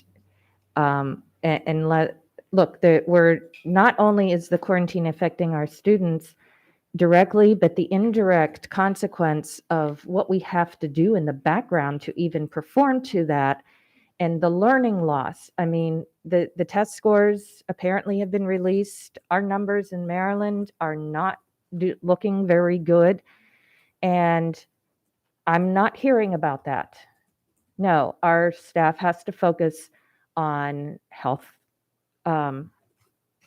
duties that have nothing to do more with education than what your doctors do for your students already. And the quarantining, the effect it is having. We have parents who are out of time, on vacation time, they're out of personal time, and are they going to have to decide that, of how they're going to take care of their child? Because legally they can't leave them home. And they can't put food on the table and get fired for this. This is just got to stop. And so I think this is a fair, reasonable, rational approach to take, specifically with the quarantines. And perhaps maybe our health officer will be more willing to also work directly with this board in these matters. So in his absence, I don't see a reason why not to. And thank you for the second, Ms. Shawhan.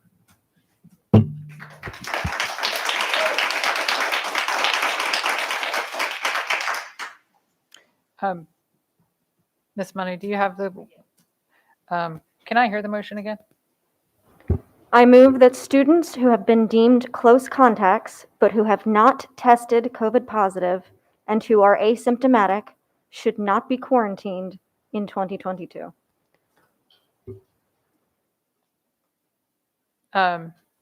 Based on everything I've heard, I feel like we are an awful lot of students. I think most students who are in quarantine are not turning up to be COVID positive or symptomatic. And so for that reason, I will be supporting this motion.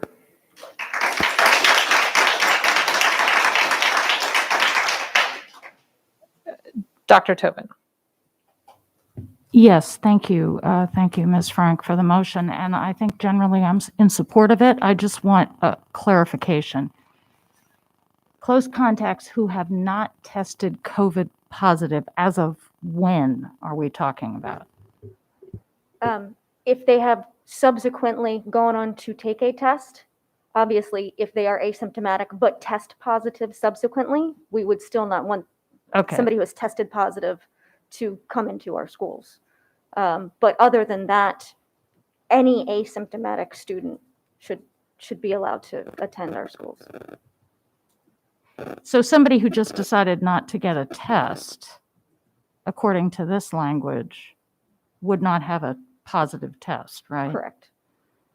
So I'm a little concerned about that language, and I don't know if there's a way to amend it slightly to say something like who have a negative test and are asymptomatic. So we do that on day 5 now. Okay.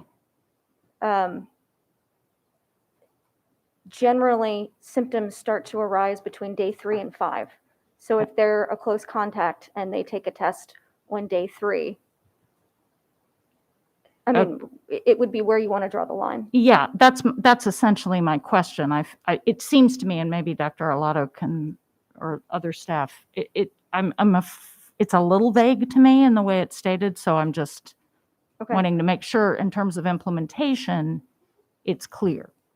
Absolutely. The thought behind it would be, if your student within that 3 to 5 day window starts to feel symptoms, they would not be allowed in school. Right. And then subsequently on day 5, they would be able to take that test and come back in. But for those first 5 days before they get that test, if they're asymptomatic, they should be allowed. If you want to tighten the language up, I'm not sure. It was an on the fly motion. No, I do understand. I started by saying I'm in support of it. I just want to make sure we don't open up something that's very hard to implement appropriate or opens itself up to a lot. So that was my question, really, with regard to the precision of it. That's Do you all. have an amendment potentially? Would you accept?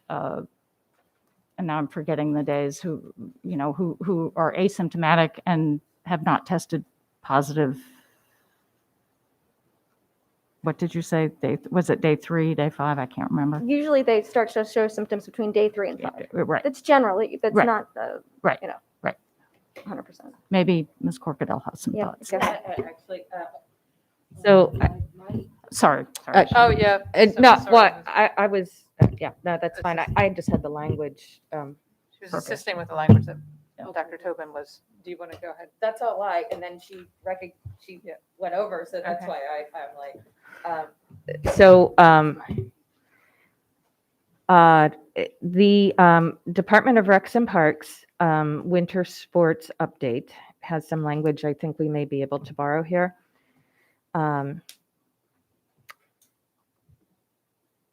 Do not need to quarantine as long as they say do not need to quarantine and can continue to play as long as they are asymptomatic.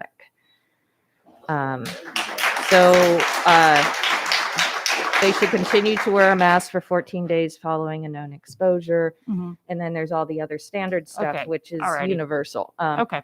But so I don't think it's, and the other back end details, I do believe, cover us for, the incidental cases. And then I'm just going to also say, we have a meeting right off the bat at the beginning of the year. If there's any necessity of adjustments, I mean, when have we ever been known to, go one and out? I mean, I'm Just saying. comfortable with that. Thank you. But I hope that was helpful. Ms. Omasori. I'm pretty largely in favor of it. I guess my only question would be, and I don't know if this is board purview or Dr. Lotto's purview, the type of test needed to prove negative. Are we allowing rapid tests or only PCR tests or really any test in the market to allow a student to be exempt from that quarantine if they were to test negative? So it's an absence of quarantine. So it would just be saying, unless there has been a situation where you have tested positive, you would not be quarantined. But however, if you did decide to go and take a test because you've been exposed and do show positive test, we would want you to quarantine because you have a positive test, any test. And symptoms. Or if you have. Well, even if you're asymptomatic and have a positive test, I would say let's be a little cautious there. Oh, so this wouldn't require close contacts to get tested at all? No. Because there's a 3 to 5 day window where you would. Okay.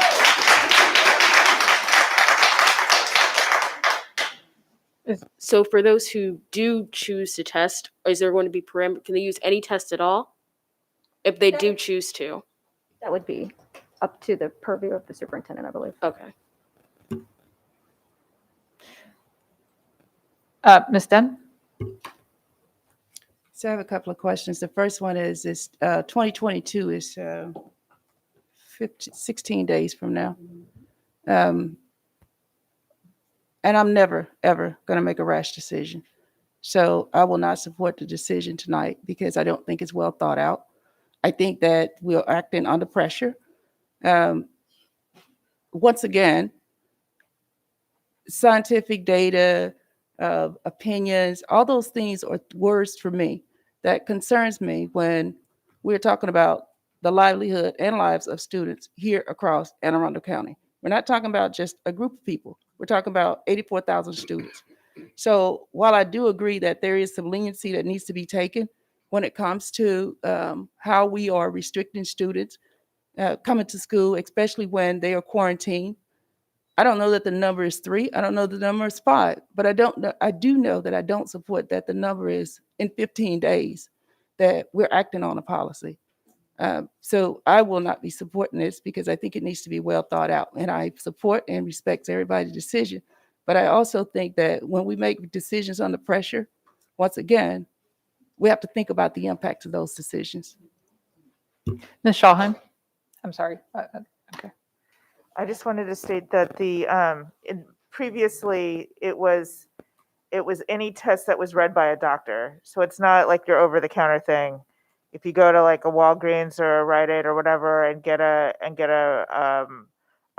do a rapid test, it's read by someone, so that flies, or a PCR test, of course, but it wouldn't be like the home kits. But I don't think that we need that level of specificity. I just wanted to respond to the questions that came up.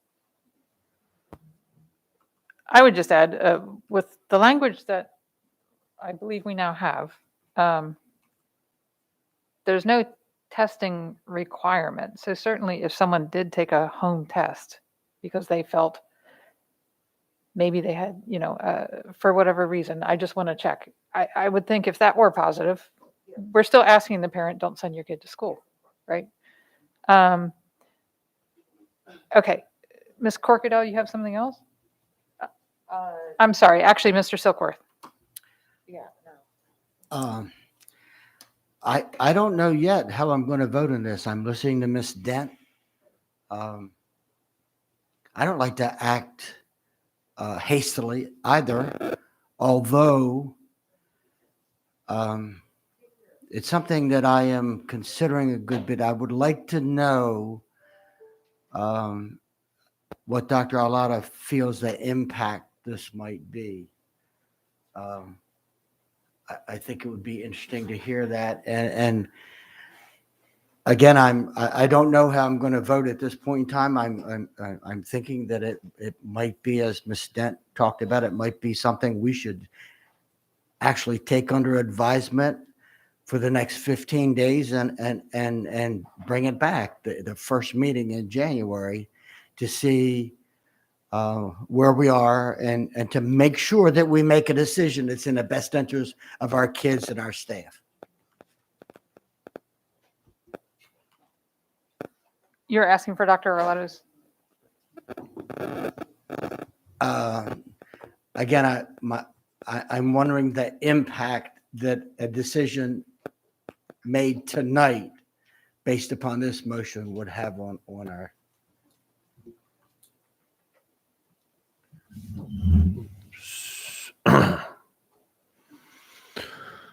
So I've thought about it as long as you have, because this is not something I've had the opportunity to consider as something that would move forward with this board at this time.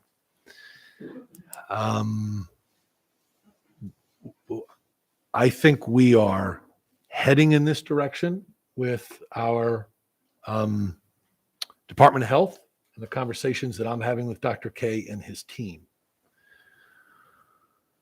This does not assist us in the concerns that have been raised by some members of this board regarding contact tracing.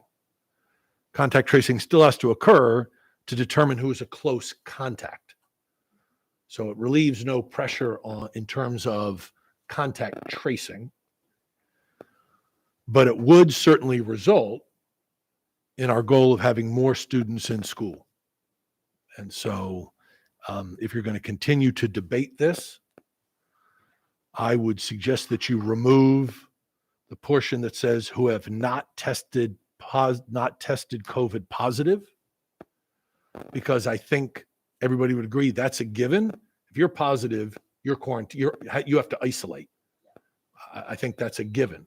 Anybody that's positive has to isolate. for that 10-day period. And so really what you're looking at is those close contacts who are asymptomatic would not be quarantined. And that would certainly, right, that's beneficial in terms of keeping more students in school. I would want to send a notification to parents in this case, and those close contacts, all those students in those classrooms, to encourage them to keep a very close eye on their students should they become symptomatic in any way, shape, or form while they're still in school or participating in athletics. And I would encourage them to get tested multiple times during that period. Not anything that I can require, but that's for their safety, the safety of their families, and the safety of their classmates. Thank you, Dr. Arlotto.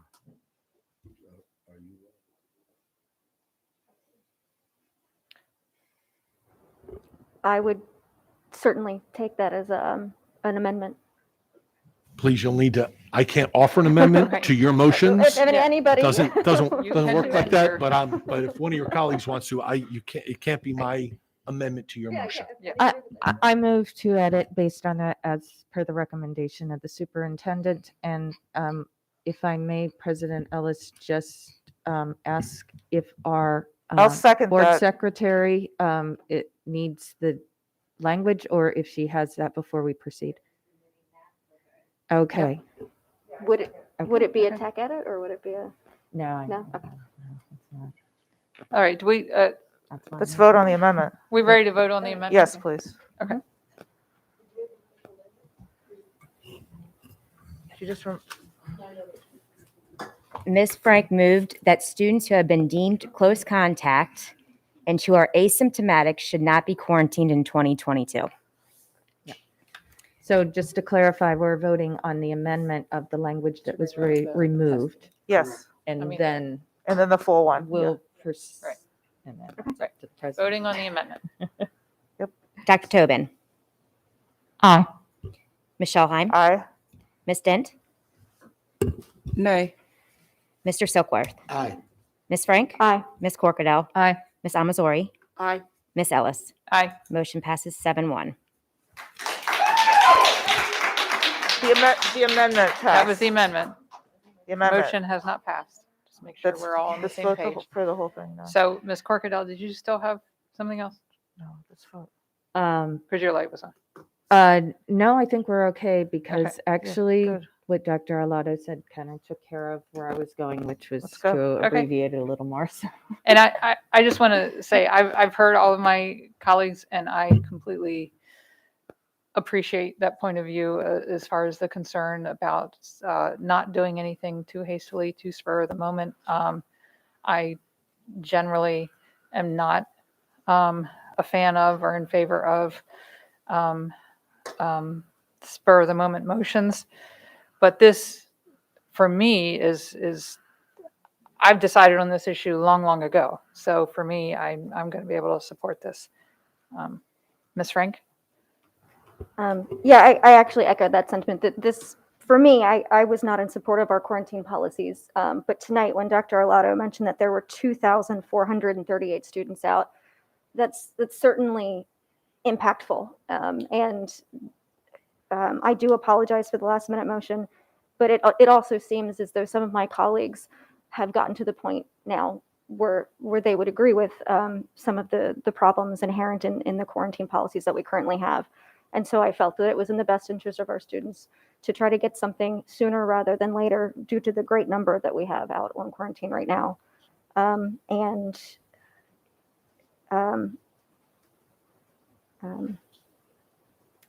don't have anything else. I didn't have a grand speech or anything. We're I'm ready to just vote. Yeah, let's happy to vote. Dr. Tobin, I certainly hear Ms. Dent's concerns. This is a difficult vote for me, but I also hear too many parents who are at their wits' end. And for that reason, I vote yes. Ms. Schellheim, Aye. Ms. Dent. I want to make sure that everybody is clear. I'm not advocating anything other than make rationale when I say that I don't do things rationally, irrational, or on the spur of a moment. I don't disagree that it has been taxing on students missing time out of school. And I want to be clear when I say that I do understand everything that you all are saying. But I also know that there's some knee-jerk reactions that's getting ready to occur, and we're getting ready to go into the holidays. And so when I say take a look at it, because 22 is 16 days from here, and there is some impact to this decision tonight. And so I think that one of the things that I asked to consider is we have an implementation date other than 2022, because that's 16 days from now. So again, I say no. Mr. Silkworth? Mr. Silkworth. Sorry. It's okay. Not my place. I normally would just come out with a vote. In this case, I'm going to say I've heard everything.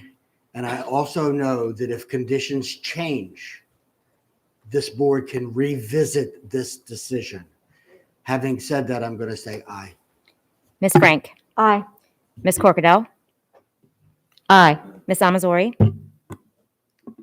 This is also a hard decision, but I think I'm falling more on Mr. Silkworth's way of thinking that we have to move on with the information we have now, and if problems arise, the concerns I have become reality, we can revisit it. So I'll vote yes. Ms. Ellis. Aye. Motion passes 7-1.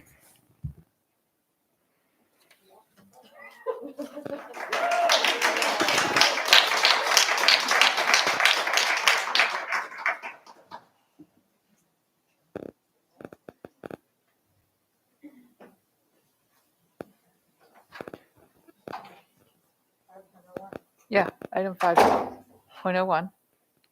I think we're going to take a very brief recess. Thank you.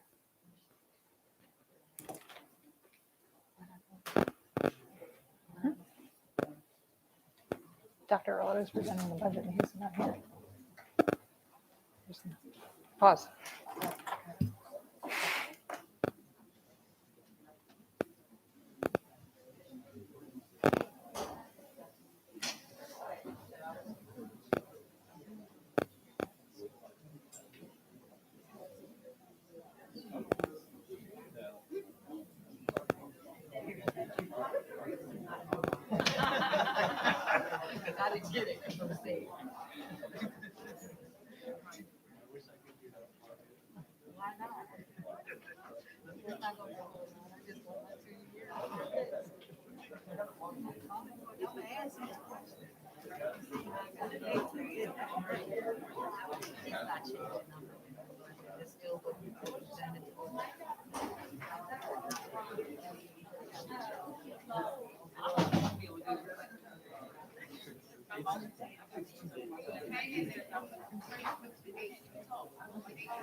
All right, we're back.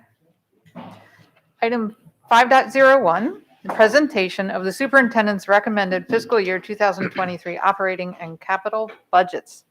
Dr. Arlotto. Thank you, Madam President. Members of the Board of Education, city, county, and state elected officials, and residents of Anne Arundel County. This is my 8th and final budget address as your superintendent. And I appreciate the opportunity this evening to discuss the journey our school system has taken over the last 21 months, the path that lies ahead of us, and the course I believe we should chart to get there. Before I say anything else, however, I want to make one thing perfectly clear. Our AACPS employees are awesome. Every single one of them. While our board has decided that a change in leadership of our school system is desired, and I will not be here next year to see the journey firsthand, I am unrelenting in my belief that our people will make it successful. From the incredible teachers in our classrooms, to our school-based administrators and staff, to our secretaries, bus drivers, cafeteria workers, facility staff, support personnel, and those on the business side of our operation, our employees display a heart and resolve that is unparalleled. For all of the politics and rhetoric that have accompanied our journey to this moment, the unquestionable truth is that members of our AACPS team have been unwavering in their commitment to excellence, despite ongoing circumstances that no one could have predicted. They have spent countless hours, long after the sun sets and long before it rises, doing work few will ever know about or see, all in the quest to help our students. Over the course of this extended and exhaustive pandemic, they've repeatedly reinvented not just the education being delivered in our classrooms, but their very selves. In March of 2020, COVID-19 moved all of us from the schoolhouses we knew and with which we were familiar to a fully virtual environment overnight. That environment remained until last February, when we implemented an unprecedented hybrid format. Students whose families elected to do so first at our special centers, then at our elementary, middle, and high schools, returned to our buildings for 2 days each week. We subsequently expanded that opportunity to 4 days a week for as many students as we could accommodate. As part of our county's collective effort to resume some sense of normalcy, we hosted a series of vaccination clinics in conjunction with the Anne Arundel County Fire Department last winter for employees, fully inoculating more than 7,000 over a 9-week period. By late spring, we are partnering with the Department of Health on student vaccination clinics at high schools, an effort that grew to include middle schools over the summer and is now continuing at elementary schools for students ages 5 to 11. And we were undeterred by the fact that we couldn't hold indoor graduations as planned last spring at the live event center at Arundel Mills. In another show of perseverance and focus on the goal of providing our students with as much as we could, despite the circumstances out of our control, hundreds of members of our team volunteered to help stage 12 high school graduations in the stadium at Crofton High School, as well as 6 other ceremonies at smaller venues. The pure joy on the faces of students, families, and staff of our schools at in-person commencement exercises where students could celebrate with all of their classmates was worth every ounce of that effort and more. I am indebted We are all indebted to every single member of our AACPS team. They are awesome. We must not forget that our effort to climb out of the COVID-19 pandemic did not end when classes dismissed last year. The declining case rate that began in the spring and continued through most of the summer left us, like all school systems, optimistic that the opening of the current school year would bring as much of a return to normal as we could hope for. The summer programs we put in place for students across our system to help make up for disrupted instruction were unlike anything we had done before. More than 10,000 students took part in 96 unique programs, and we teamed with external partners to create a multitude of creative community-based camps that were instructional, engaging, and fun.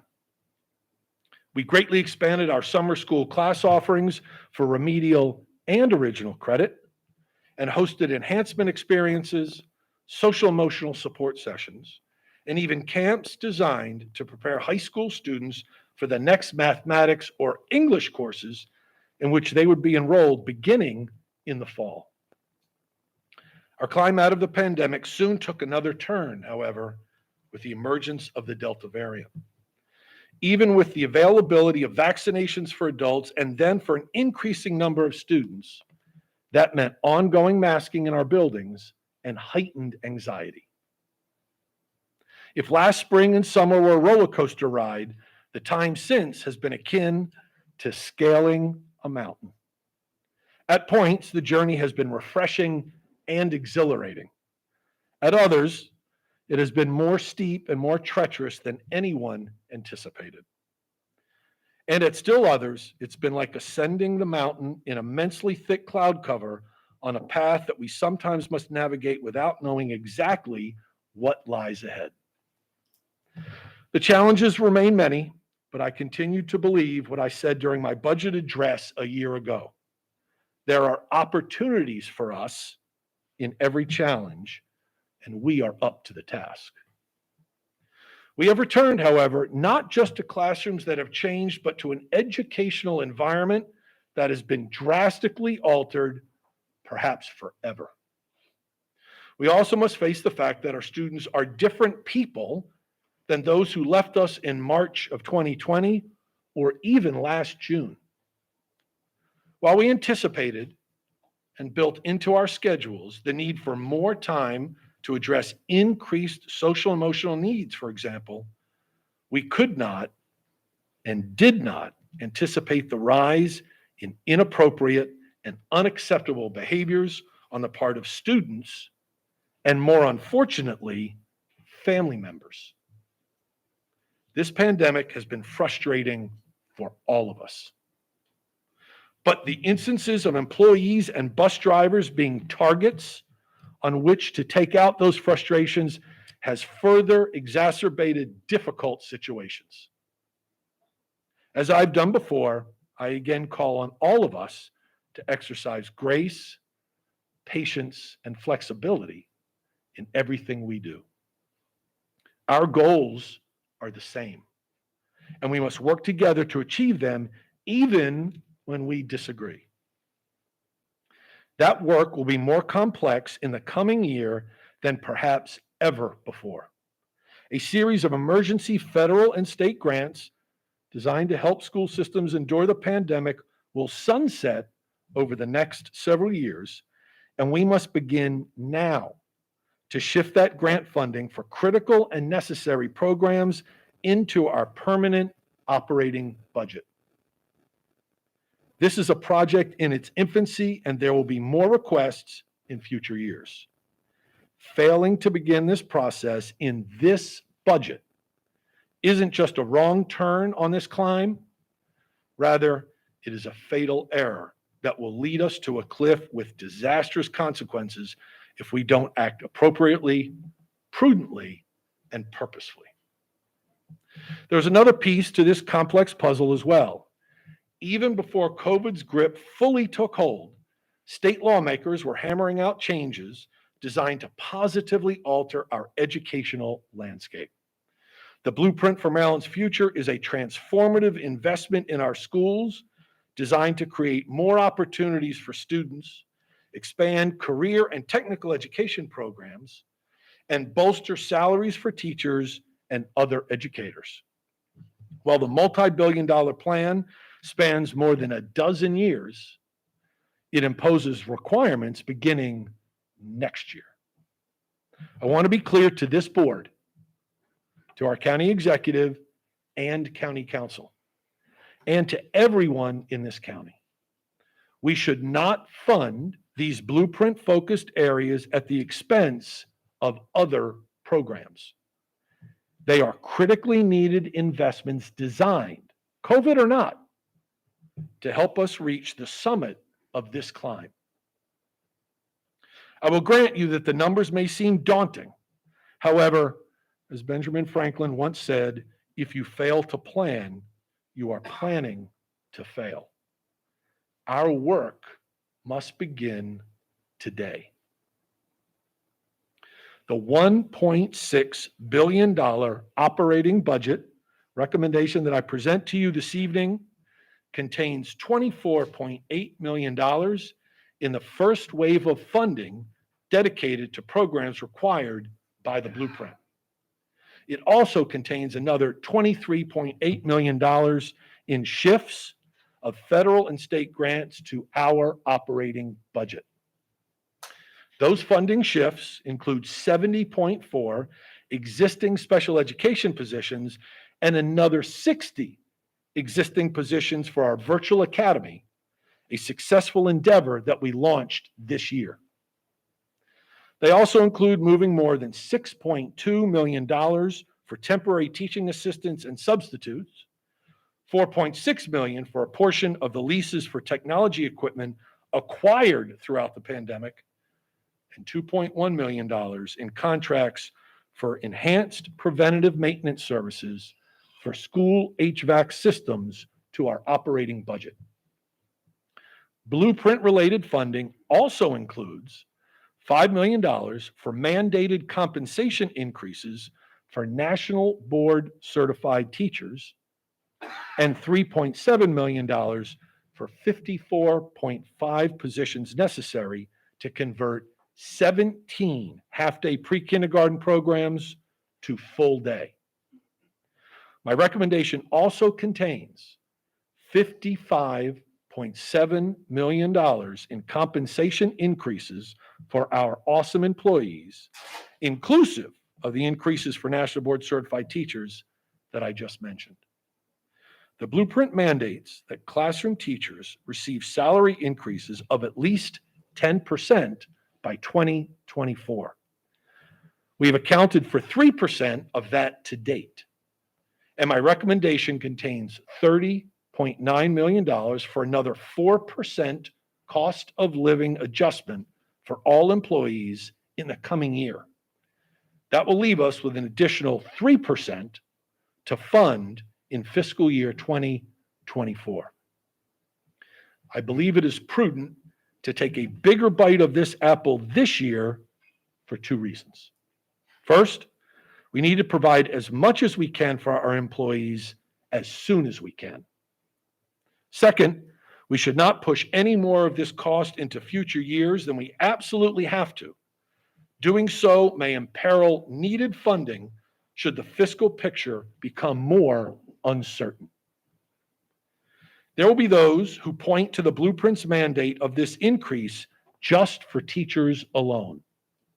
I, however, will continue to advocate for all of our employees.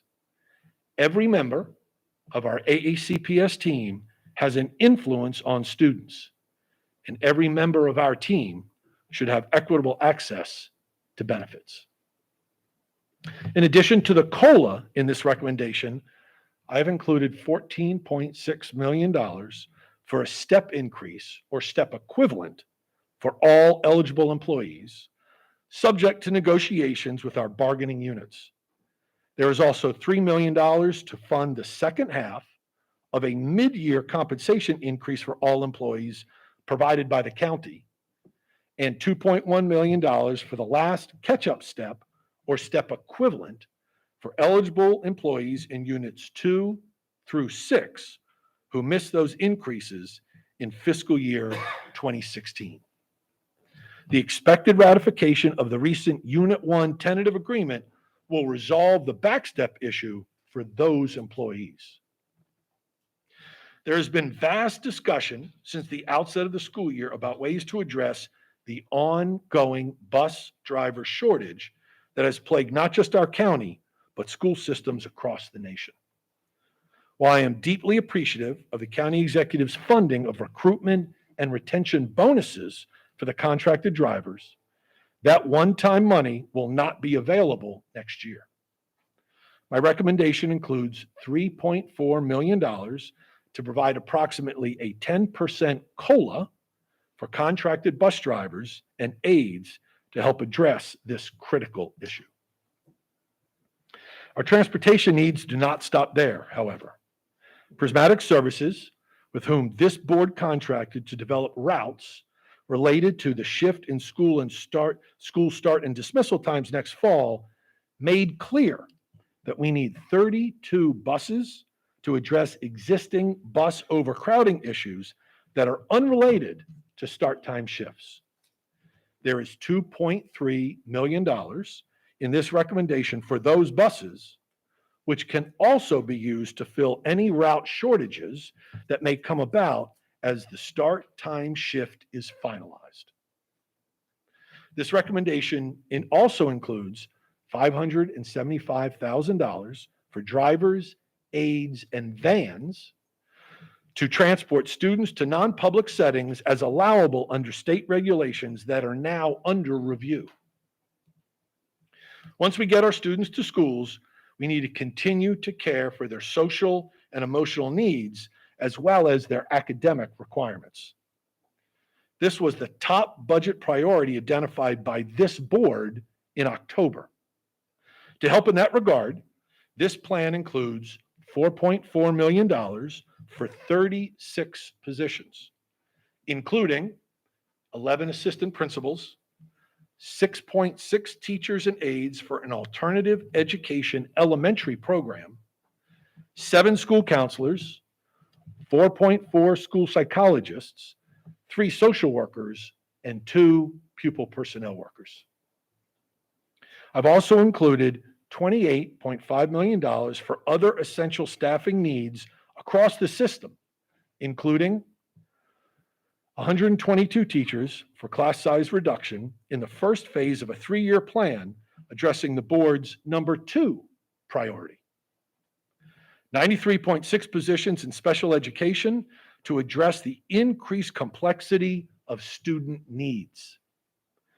30.3 positions to address needs of English language learners, including 20 technicians, 6.3 English language development teachers, and 3 additional bilingual facilitators. 30 teaching assistants and permanent substitutes to ease the workload on our classroom teachers. 19 positions to finally complete the staffing of Crofton High School. 17 classroom teachers for enrollment growth. 17 classroom positions to provide tutoring support and allow classroom teachers to spend more time working with individual students most impacted by opportunity gaps, and 7.5 positions to expand the elementary EEE program to Ruth Parker Eason School and all elementary schools in the Old Mill cluster, except Rippling Woods and Southgate, which will start the program once construction on their buildings is complete. In total, this recommendation contains 634.4 new positions. Of those, 586, or 92.4%, interact with our students and directly impact their lives on a daily basis. Every position recommended in this budget has been identified with a strategic and equitable lens to have the most positive impact on both student achievement and support. We also must support our students with state-of-the-art facilities. My $193 million FY 2023 capital budget recommendation, to which this board gave initial approval in September, contains $122.9 million in construction funding for 6 major school projects: Quarterfield Elementary School, Hillsmere Elementary School, Rippling Woods Elementary School, Old Mill West High School, West County Elementary, and Old Mill Middle School South. It also includes $5.3 million for design of a new Center of Applied Technology North, which will be built on the current Old Mill High School campus. I've also included $30 million for building system renovations, $10 million for classroom additions at Southgate Elementary School and Crofton Middle School, and $3.5 million for athletic stadium improvements. As I said at the outset, and in my recent letter announcing my departure at the end of this school year, Team AACPS is extraordinary. I have had the pleasure and privilege to work alongside talented, dedicated, and caring educators, administrators, and staff throughout my time here. From the incredible teachers in our classrooms, to our school-based administrators and staff, to our secretaries, facility staff, support personnel, bus drivers, and those on the food, services, and business side of our operation, our employees have always displayed professionalism, determination, compassion, and kindness. They are on the front lines every day in the battle for educational excellence for every single student we serve. I am immensely proud of the work we have done together. This budget recommendation is designed to give them more tools to use in this battle, and I urge this board, our county executive, and our county council to provide them for children. They are worth every single penny. Thank you.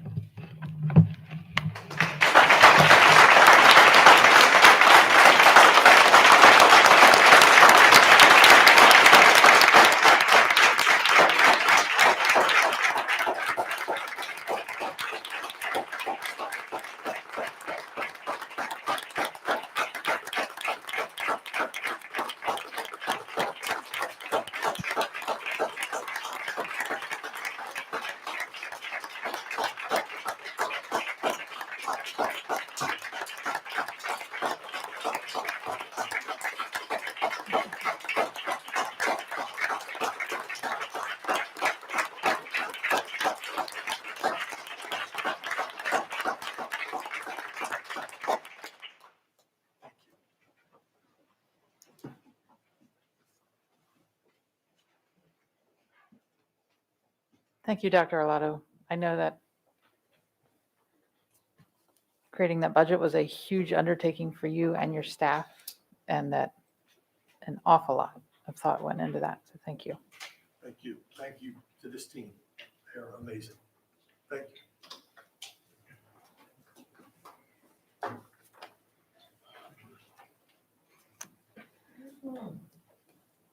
And so the board will have an opportunity to begin to review and digest this, and then we will be holding a workshop early in January. Indeed.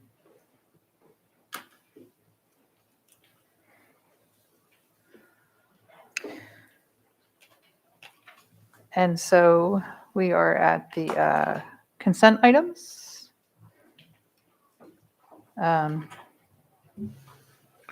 Award of contracts. Do I have a motion to bundle? Two I items. was waiting Motion to before I bundle. said anything. Second.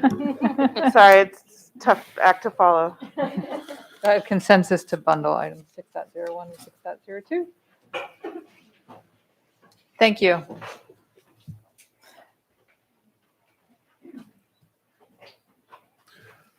Consensus?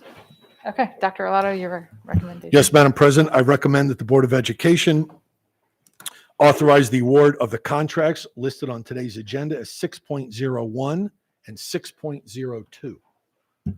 So moved. Second. Any questions or discussion on the consent items? Seeing none, Ms. Money. Dr. Tobin. Aye. Ms. Schallheim. Aye. Ms. Dent. Aye. Mr. Soapworth. Aye. Ms. Frank. Aye. Ms. Corkadell. I'm sorry, she's not here. Ms. Amazori. Aye. Ms. Ellis. Aye. Motion passes 7, 1 abstention. And next we have item 7.01, election of board officers. Before we begin, I just want to express my gratitude to my colleagues for your confidence in me over the last, electing me to this position last year. And I accepted that position with, well, it's a very, I accepted it with great honor. It's a very humbling experience. And the board president is very much a leader among equals, and I have relied heavily on each and every one of you throughout the past year. And I just want to express my gratitude. Thank you all. And, no, well, I was just explaining where we are. Okay, Ms. Corkadell. So apologies Oh, I'm for sorry, my Ms. Schallheim. persistence. Your light was on first. I'm sorry. Thank you. So I do have a brief statement followed by a nomination. Yeah, that, I think that's what Michelle was saying, is prior to nomination, she just wanted to Oh, yes. make a statement. Got it. So I just wanted to say, because this board, I've sat through now 3 presidency changes and leadership changes. And, we're always in a hurry and everything else. And we've never taken time as members to show gratitude. And look, it's a 24/7 job. And you think you know what it is about, but until you sit in it, you do not. And as the former, I just think that it would be appropriate for us to take a moment and acknowledge the hard work of President Ellis. She willingly chose to accept my nomination for vice president, unknowing of COVID, of course, and then we rolled in together through COVID. And she was willing to accept that nomination, and that speaks droves in and of itself, recognizing the conditions that we're in and the challenges that we anticipated and could not anticipate facing throughout the course of the year. So I want to personally thank you, and on behalf of the residents of District 7, for your leadership and what you have done as the representative. And I would be remiss without standing in applause for your leadership. Thank you.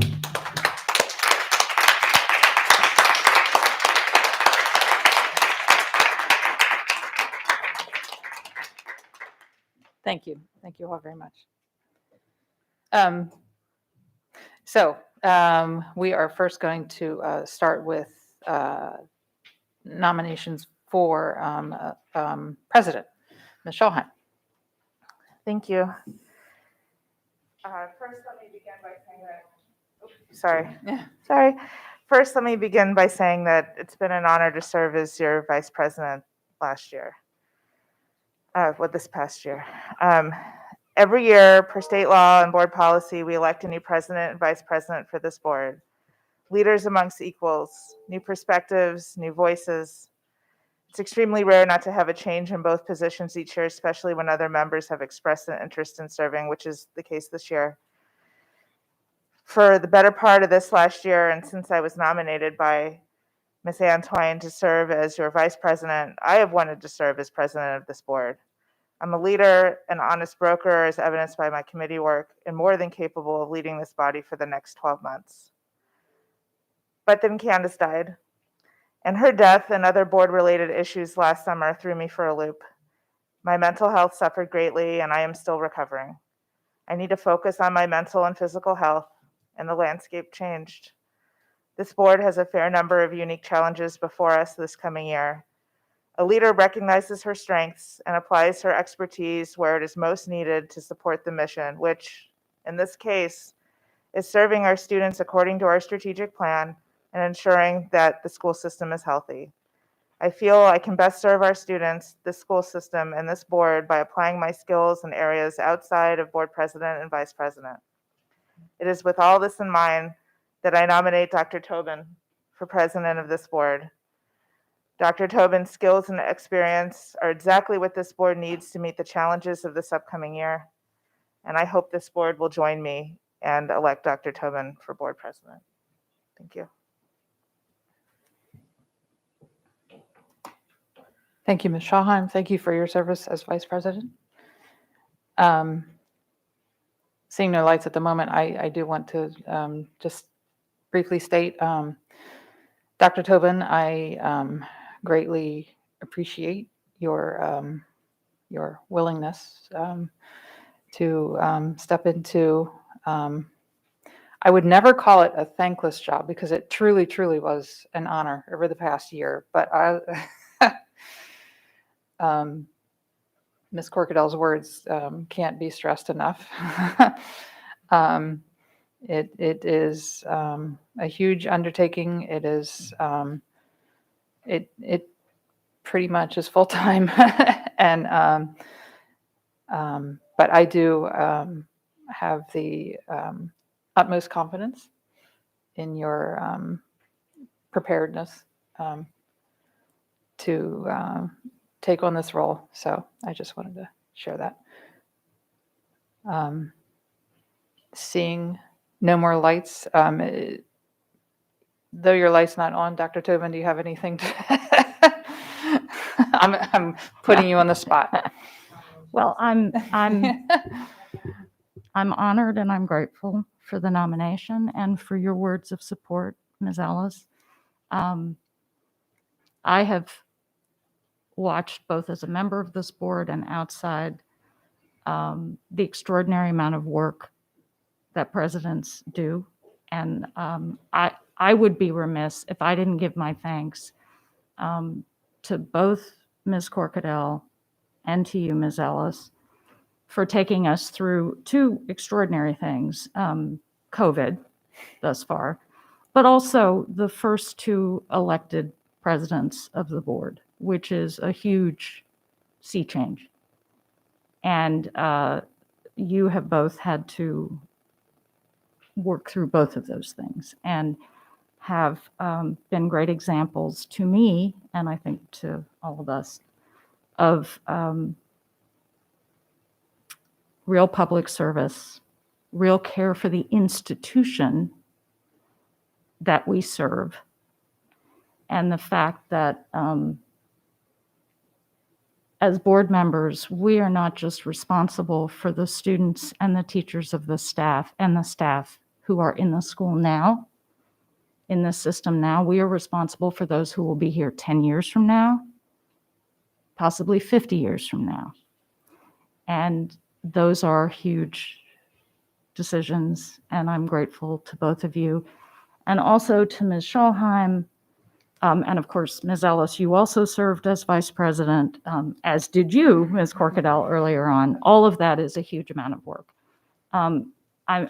I really have no more to say than that I'm tremendously grateful. I'm honored. I'm humbled that you express this confidence in me, and I hope, should the board decide to vote for me, that I will make your confidence real, and also that I pledge to give everything I've got to this. And that's really all I can say. So thank you. I have no doubt. Before we vote, I just simply have to ask, are there any other nominations for the board president? Seeing none. I don't believe we have a second. Oh, Second. Thank you, Ms. Money. You would think after a year I would catch on to those things. Dr. Tobin.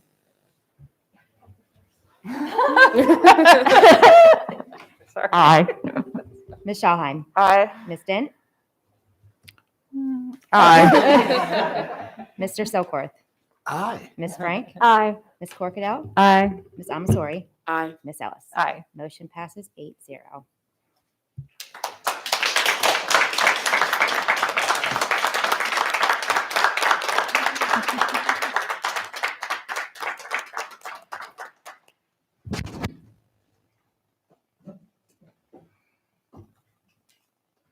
So I guess we'll go ahead and complete vice president and then we'll switch. Yep.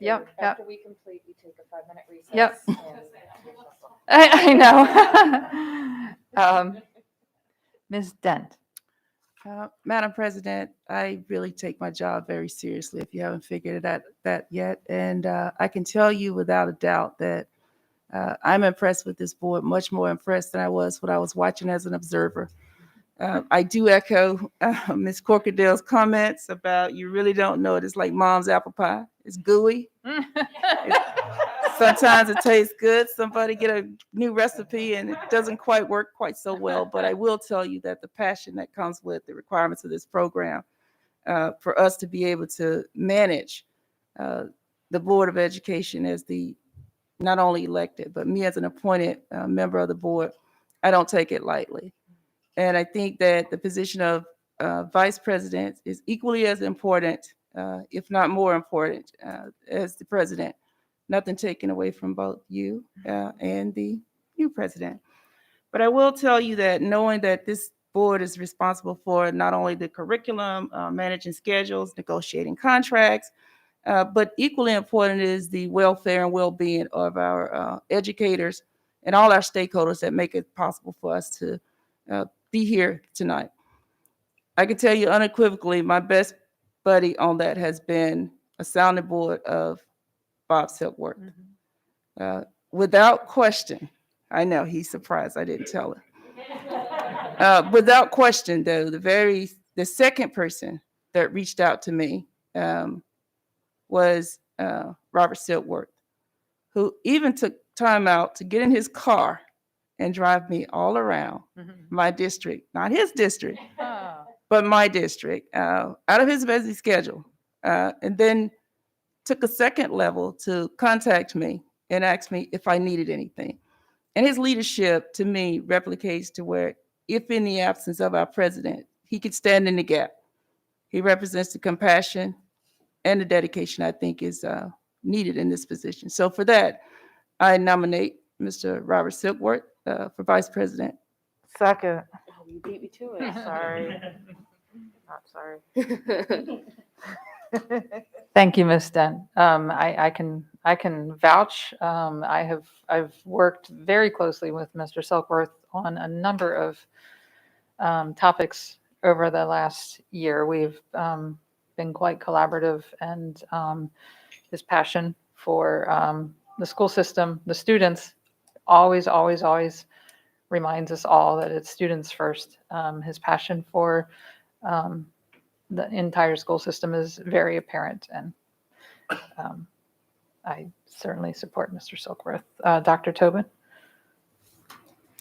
So I now have a vested interest in this. I don't think it's any secret on this board that Mr.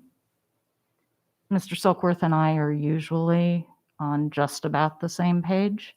And I think that's because we share experience as educators, a sense of the idea that what's core about this is what's best for the students. And with that goes what's best for the staff and what's best for the teachers. And while it's complicated, it really is that simple in some way. And Mr. Silkworth is, to some extent, I think of as the conscience of the board in some ways. And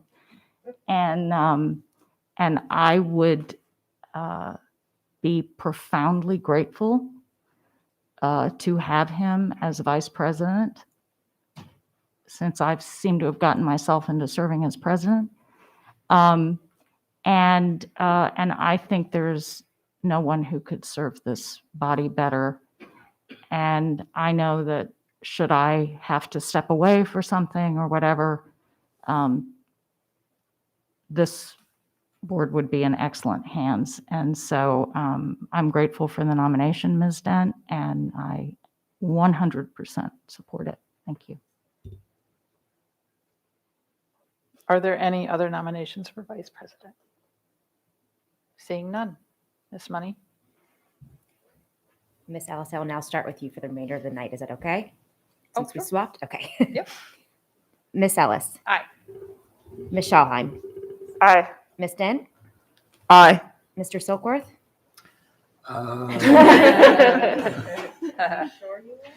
Aye. Miss Frank. Aye. Miss Corcoran. Aye. Miss Amazori. Aye. Dr. Tobin. Aye. Motion passes 8-0. All right.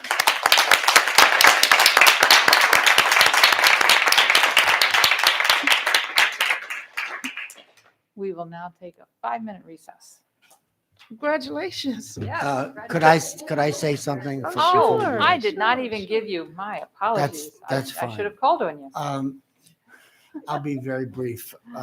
First thing I just have to say to Dr. Alada, thank you so much for that presentation. It was absolutely marvelous. It was awesome. It was amazing. Having said that, I taught for 49 years, and everybody knows that I believe in the power of relationships. I believe in the power of friendships. Edie's book was marvelous. One of the things when I came onto the board, and it's amazing, Dr. Tobin, it's been a year. And Corinne, it's been a year for us already, and time flies. We decided to become board members in one of the most difficult times. And that difficult time is still with us. But I can tell you, I have such optimism for where we are going to be able to go. And I am honored to be able to work with Dr. Tobin and all of the members of the board and staff. I've been honored to do that, and I will continue. And I just have to share one thing with you. We've recently had a tentative agreement with the Teachers Association, and I had a conversation, and I shared this with a few board members. I had a conversation with one of my teacher friends, and he said to me, after he found out about the tentative agreement, he said he had tears in his eyes. And he also told me that one of his colleagues that I know very well had tears in his eyes. And then he said to me, I couldn't sleep Monday night because of the impact that is going to have on so many of our staff. But here's what resonated with me. He said to me, in spite of the fact that I didn't get a whole lot of sleep, he said, the next morning, he said, I went to my school and I taught my heart out. And he said he was so motivated to do the best possible job for his students. That just really resonated with me. And so there's been some negatives, but we need to focus on the positive. We need to be optimistic about what's going to happen. We need to continue to work together, collaborate, agree to disagree, but let's continue to make the best decisions for our students and our families and our staff. Thank you so much. I greatly appreciate your trust. Thank you.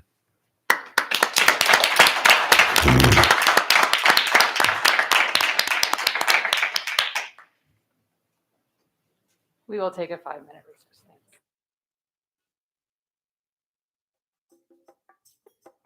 Thanks.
Okay. We're back in session.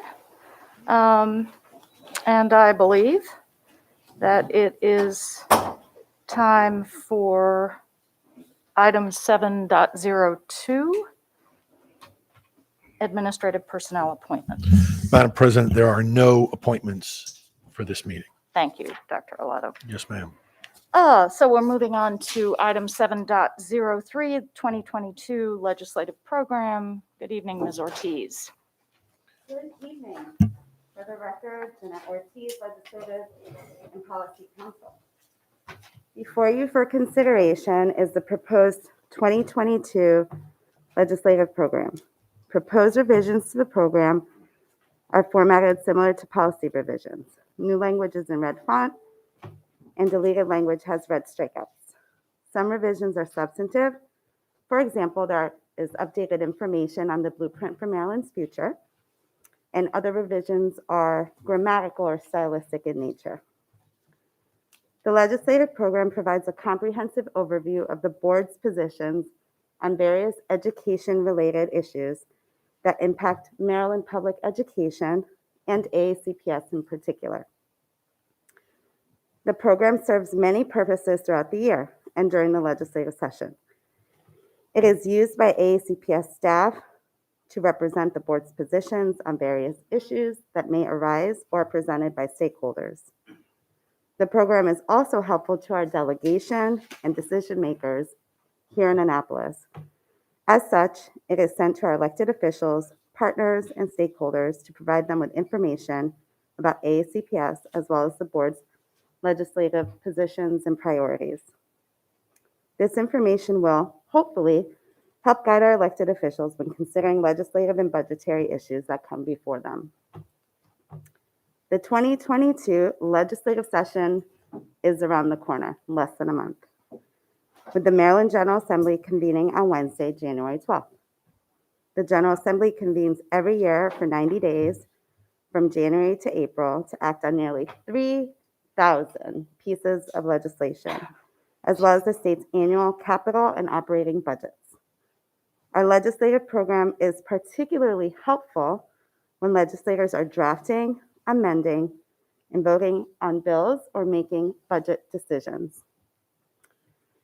During the legislative session, I use the legislative program to draft testimony and advocate on your behalf and the school system's behalf when education-related or public agency legislation and budgetary matters are introduced and heard before the General Assembly.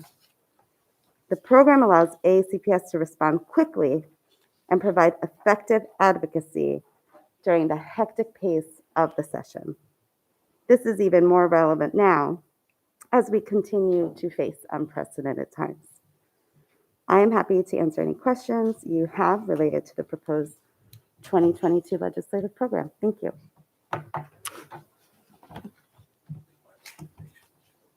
Yeah.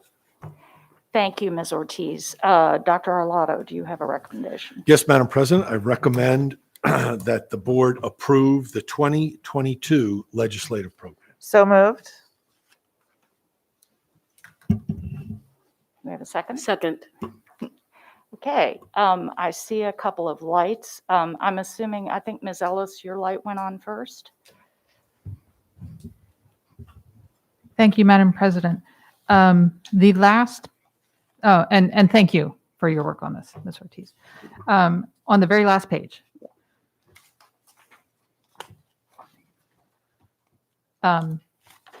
AACPS opposes. There appears to be language added here after aid to private schools or additional supports for students receiving home instruction in any manner, whether through textbooks, transportation, technology purchases, or any other means. What prompted the addition of that language? So that's basically been the support, the position of the school system, the board, but it wasn't explicitly stated here. I mean, we're a public school system, we're public education. So dollars, the position of the board and the school system, and quite frankly, all boards, if not, most in the state, MAVE and PZAM, is that public dollars go to public education, right? And so if parents do choose to provide home instruction, which was previously referred to as homeschooling, but the Maryland State Department of Education changed the verbiage to home instruction, we do not believe that funding should be diverted from public school education or supports from public school education to home instruction. So I guess my question is, so this language was not in there last year. Correct. So if it wasn't in the previous, what was it just? To be explicit, basically. I mean, it's okay, so implied, it's basically implied, but it wasn't like explicitly stated. And so I just wanted to make sure it was clear. Okay, so as you were reading through, you were like, oh, we missed Yeah, this and I should collaborated with staff. And by the way, let me say, I did not do this by myself. So I apologize. I didn't say that up front. I mean, I worked with senior staff and exec team members on their areas of expertise in reviewing the legislative program and proposing any revisions. And then, of course, Dr. Alato also reviewed and gave feedback. And so certainly I am not an expert on the vast majority of these issues, but I collaborated with my colleagues. And so in conversations with colleagues, we just thought, sometimes we find every year we make revisions. We think things are clear or, it's just better to be more explicit. And so we thought that was an instance where it's implied, but it's not explicitly stated. And we just want it to be explicit. Okay, thank you for the clarification. Yeah. So there are other, certainly in other states, there's school systems who have a very supportive and collaborative sort of relationship between the public schools and their homeschool families. And as a school system who I believe prides ourselves on educational choice and alternatives,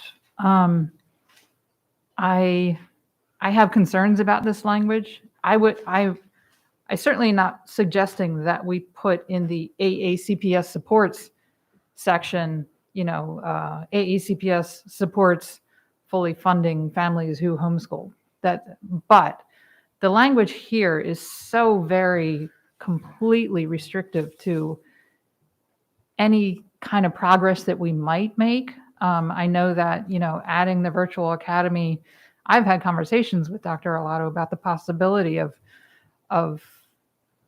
having some sort of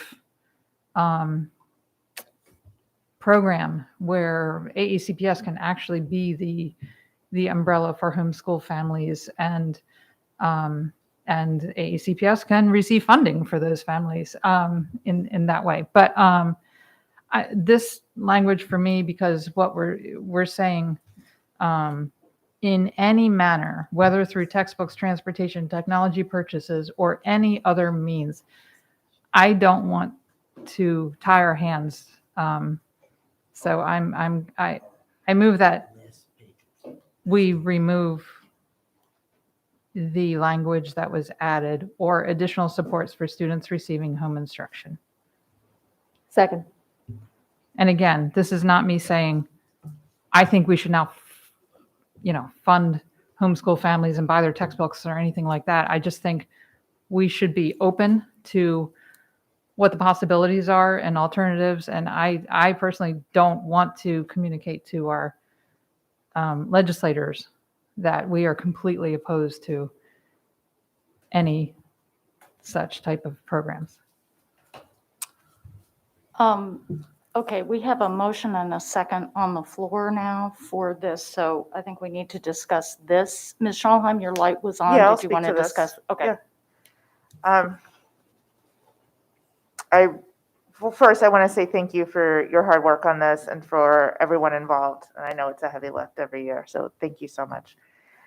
I can't support this motion. I have to see the landscape for what it is at the moment. And this is a living document that's changed every year. And so I believe in pre-K to 12 or even pre-K to 12 public education. And I don't want to send any sort of confusing message to anyone that I want those dollars used in any other way. So I'm going to be a no on this motion. I see no other lights at this moment. Is yours on? Okay, it's not. All right. Oh, okay. Yeah. Yeah, Okay. it's on. And you're on as well? Okay. So that looks like on, that does not. Okay. Apologies. I don't know which of you went on first.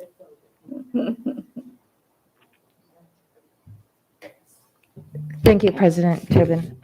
So I have a question. I got to say, last year, I just kind of let it rode a little bit. I was looking at this from a slightly different perspective. We engage, there are students that benefit, our students that benefit and receive vouchers to go to some private schools where we cannot provide those services for them. And when I was flipping through it, I don't see, based on the language with it, there's no carve out for those. So when I'm reading it and taking the literal definitions, and I'm not referring to the home instruction piece, actually, I'm referring to aid to private schools, the textbooks, the transportation, technology, and the tax credits and stuff. So we have students, I thought, that attend private schools in some cases. And like Genesee up north in West Joppa, for example, in our Summit School in our local area, those are like 30, 40K, probably even more nowadays, per year. So can you explain, Ms. Ortiz, what the differentiating language is? Because they are considered private schools. They are not public schools in any way, shape, or form. And then second to that, the home instruction piece, similarly, we have families who need to contract out home instruction, and we still help them out when they are ill and have certain health conditions that require that. So I'm a little, I mean, it sounds like they changed the definition and now we're looking at home instruction. So that may just be a definition issue on my side, but I'm wondering how that's separated. Yes, I'll start with your Let me begin. So thank you for the question. Keep in mind as you're having this discussion, parent choice. Separate some of this out. So we do have students, as you say, that are publicly placed in a private setting, and they are our students. They continue to be our students, and they are publicly placed through that IEP process, and they are in non-public schools.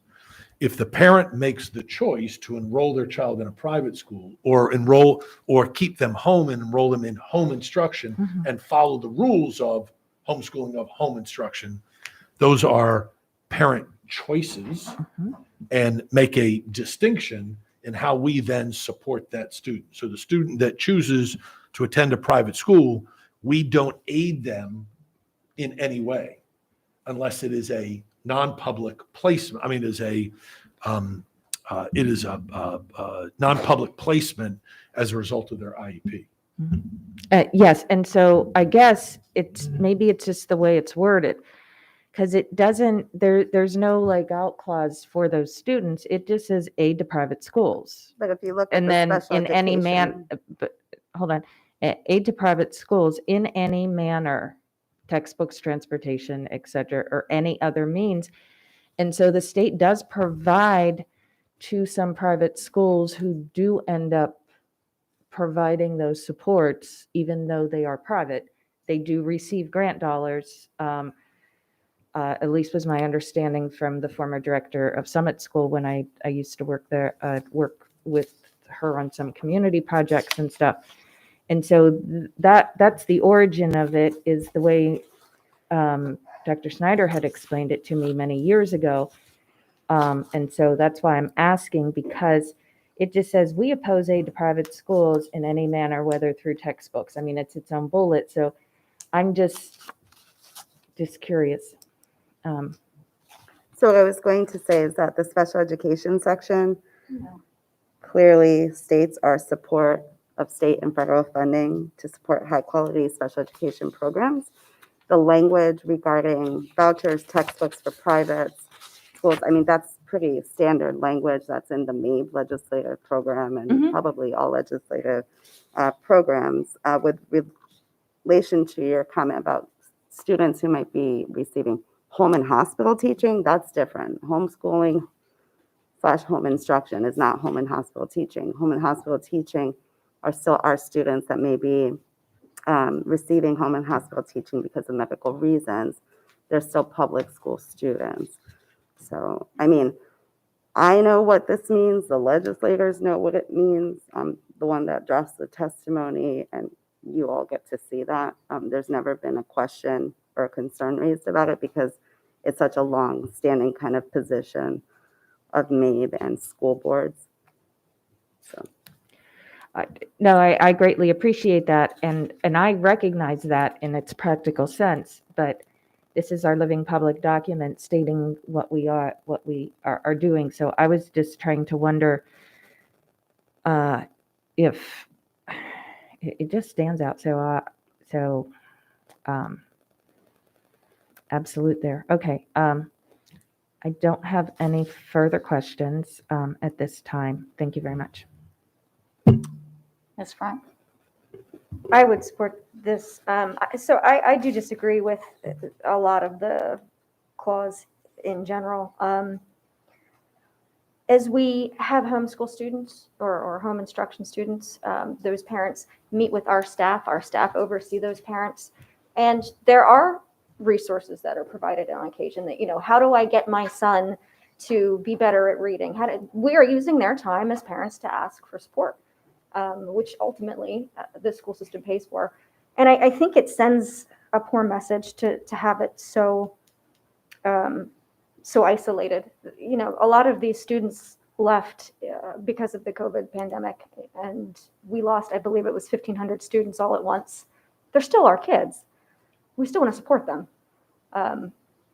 So I think, especially as we're starting to see trickle back, not isolating that would be probably a better idea. I would just say we don't need to add language to say we support this or we would support that, but certainly not to say we don't support this in such a strong fashion, I think would be more appropriate. Mr. Silkworth, was your light on?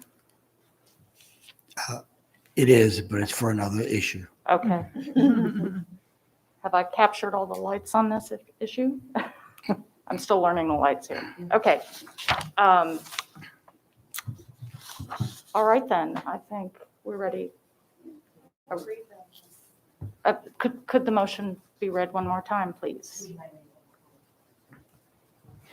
Sure. I move on page 37 of the legislative program under the first bullet under AECPS opposes to remove the language that was added or additional supports for students receiving home instruction. Okay, I think we're ready to vote.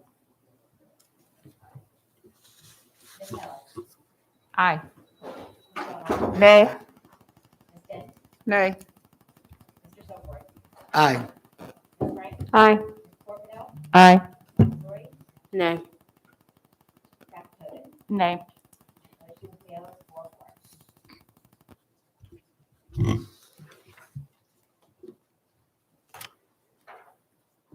Okay, do we have additional questions?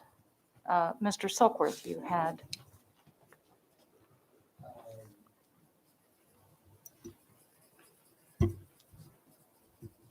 Yes, on page 10, and again, Ms. Ortiz, thank you so much for everything that you do, you and your staff.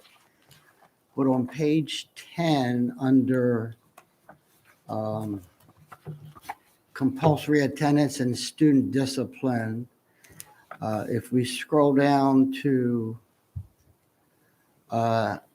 AACPS believes, the third bullet says that education is a community responsibility and so forth and so on.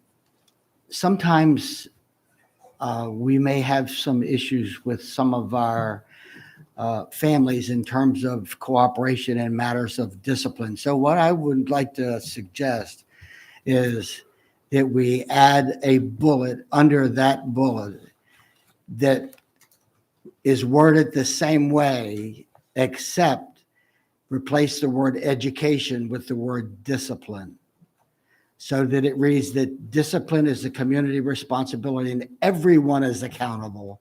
The board, superintendent of schools, principals, teachers, staff, students, parents, guardians, and the AACPS community. Actually, I'd like to make a motion to do that. Is there a second? Second. All right, do we have questions? Ms. Amasori, your light's on? I would just ask, instead of making the second bullet, is it possible to just say education and discipline and keep the singular bullet? It is possible, and I would not, that would be fine. Yeah, that would be my amendment. Ms. Schallheim? Yeah, I'd like to know what Ms. Ortiz and Dr. Lotto think about this before I make a judgment on it.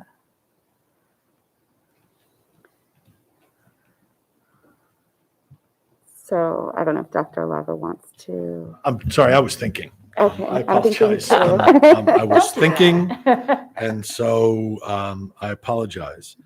I am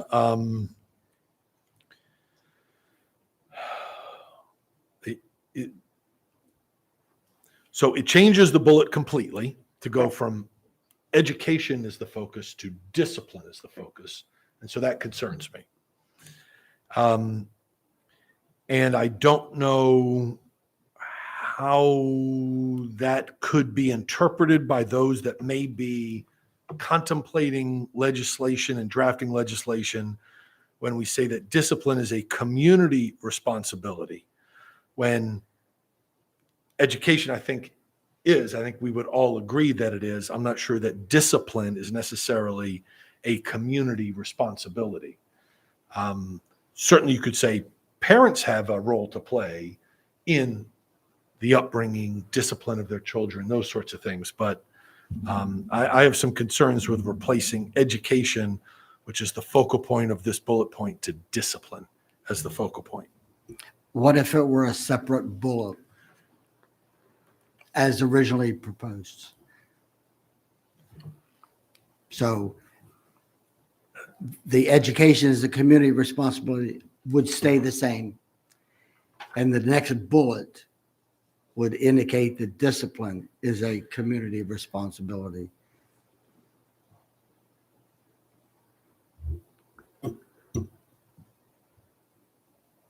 Yeah, I'm still, Mr. Sookworth, I'm still struggling with that. I'm not sure that this board, that this administration is looking to engage the community in the discipline of students. I'm wondering if a word like accountability or something more akin to that may, and I don't know what you think about that, Dr. Lavo, because I agree. I think the word discipline carries with it a lot of things, baggage, if you will, and lots of sort of preconceived notions and expectations. I'm wondering if something more akin to accountability or something in that vein. Well, just my point is basically that discipline is supposed to be a change in behavior. And in my experience shows me that most of the time we're able to accomplish that using the strategies that we have. But sometimes we have some students and some parents that just simply will not cooperate.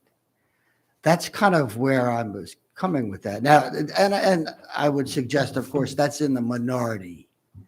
It's in the minority. So. All right, we'll have a. And I certainly, I agree with that point, and that is several bullet points down is made very clear. The approach to student discipline should be focused on, as you say, changing behaviors and not punishing students. Would it, I'm just pointing that out. would it, Yes. would it be helpful to, if you need to do a little more thinking, Dr. Arlotto, Ms. Corcadell, you had your light on, and then Ms. Frank, and we'll bring out those thoughts. Thank you, Dr. Tobin. So I was just going to suggest in wordage, accountability came to mind. And then I got back to thinking about our judicial system, actually, because discipline that's our kind of quasi-judicial situation in school. And there's those 4 pillars, if you recall. And when I think of discipline of our students, I think of restitution and rehabilitation, and the rehabilitation piece being the key part to allow for the restoration of the community. So the restitution and rehabilitation piece is that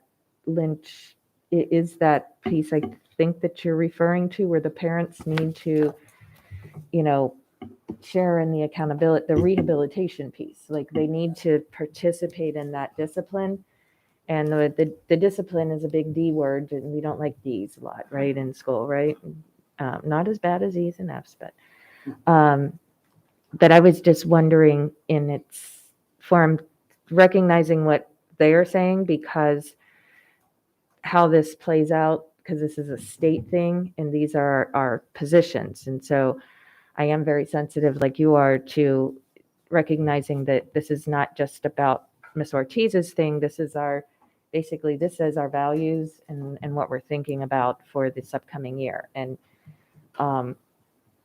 not that we don't have a chance just about almost every meeting when we get into the throes to make live edits as we get updates and everything. But I just wanted to throw out the suggestion that, maybe we could go to that more, the second 2 R's on that piece, recognizing some of the language already contained. But I am supportive in general to ensure that we have language there affirming our values of the team and the community and what that takes to part of the raising and the discipline involved. So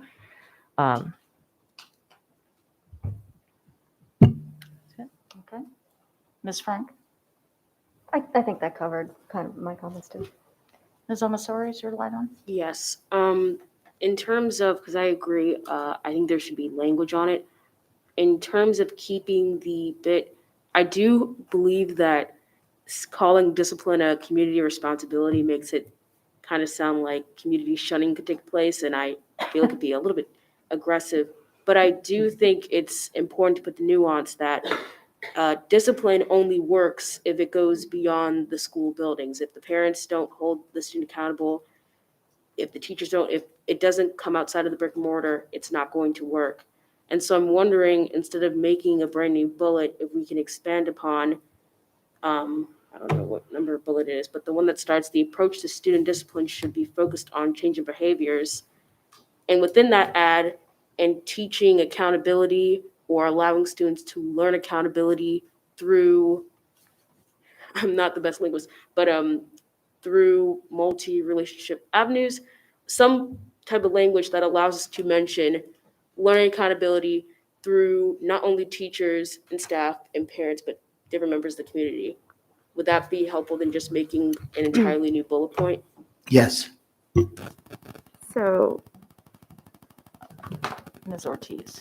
I'm just thinking, stop me, Dr. Lago. But I'm wondering if the approach to student discipline should involve parental guardian collaboration, focus on changing behaviors, promoting accountability, and not punishing students. Something like that, maybe? I don't know. No, I think that fits. If we can come up with the right language, I think where you're headed Because we're fits talking about with the where family. Is I this think really more of a Mr. family in the school Silkworth system? is trying to get to, without saying it's the broader community is going to be involved in the Right. discipline itself. Yeah. I think the point being that we want the parents have I think the point you're trying to make is that the parents have an obligation as part of this process in collaboration with the school. Yes, actually, I have a possibility. The approach to student discipline should be focused on changing behaviors and not punishing students. As such, school discipline should be administered fairly, equitably, and consistently in accordance with due process protections, and with an emphasis on restorative practices and positive behavioral supports and interventions. Further, this focus requires the involvement, support, and accountability of the board, superintendent of schools, principals, teachers, staff, students, parents, guardians, and other stakeholders in the AACPS community. That's a lot, but it combines several of the ideas. Any thoughts? Go ahead, Ms. Corkell. Dr. Tobin, may I suggest that perhaps since we're kind of doing almost like a live edit, Yeah. and we're going to be probably on this agenda item for a while, maybe we could table the motion to get some, maybe Some better language. you guys could work it out. And Ms. Dent. Nope, she's already beat me to the point. I just, Okay, would that be, That's fine. does that make sense? okay? Yeah. So can we table the motion? Fine. All right then. Additional questions? Seeing none, I have an amendment I would like to offer, which I circulated earlier. And this is on page 36 under transportation funding, the second bullet under AACPS supports. I would like to add a very specific piece of language. So the bullet that reads, state and local funding for student transportation sufficient to support any expanded student transportation responsibilities. The new text is such as the provision of activity buses and costs arising from federal and state mandates. I just want to say the reason I'm offering this is while it sounds very specific to focus on activity buses, my purpose here is to make it clear to our legislator friends that transportation is not a silo, that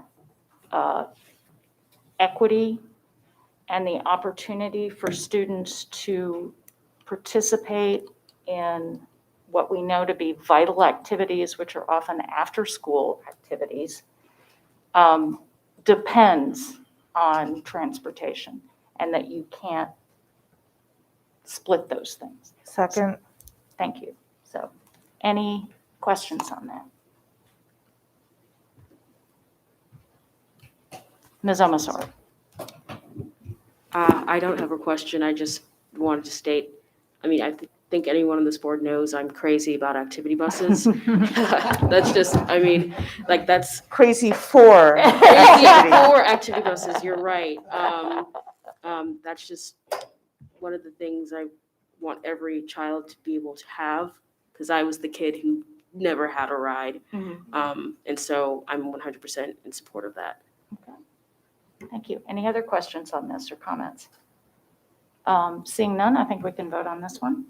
Would you like me to read back the Yes, motion? please.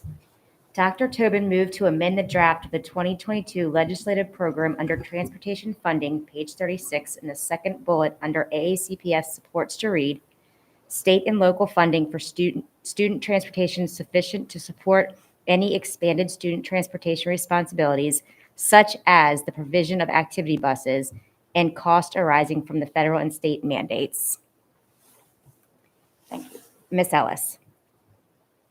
Aye. Ms. Schallheim. Aye. Ms. Dent. Aye. Mr. Silkworth. Aye. Ms. Frank. Aye. Ms. Corkadell. Aye. Ms. Amasori. Aye. Dr. Tobin. Aye. Motion passes 8-0. Okay, do we have additional questions, comments on the, Ms. Frank? Thank you. Do I call you Dr. President Tobin? President Dr. Tobin? Oh, Captain, my captain. Sorry.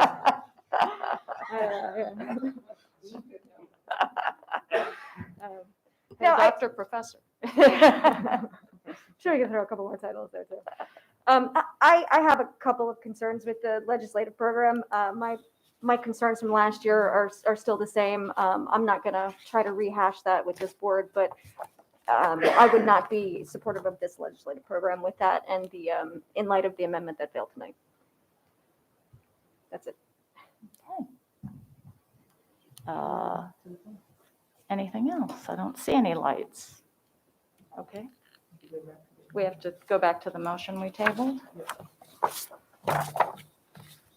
So do we have language? Somebody came up with language. I'm not even sure. It's almost ready. Well, I was remiss. I did not thank Ms. Ortiz. And I want to thank Ms. Ortiz for all of this work. And I appreciate that it's a lot to bring this just as the session's right around the corner. So thank you. And thank you to the staff who I know put a lot of effort into this. So much, much appreciated. And we have elves in the corner.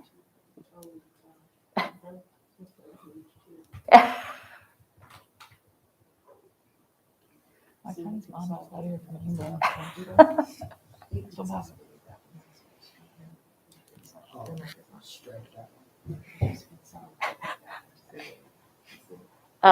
Ms. Amasori, is your light on or is that old? Okay.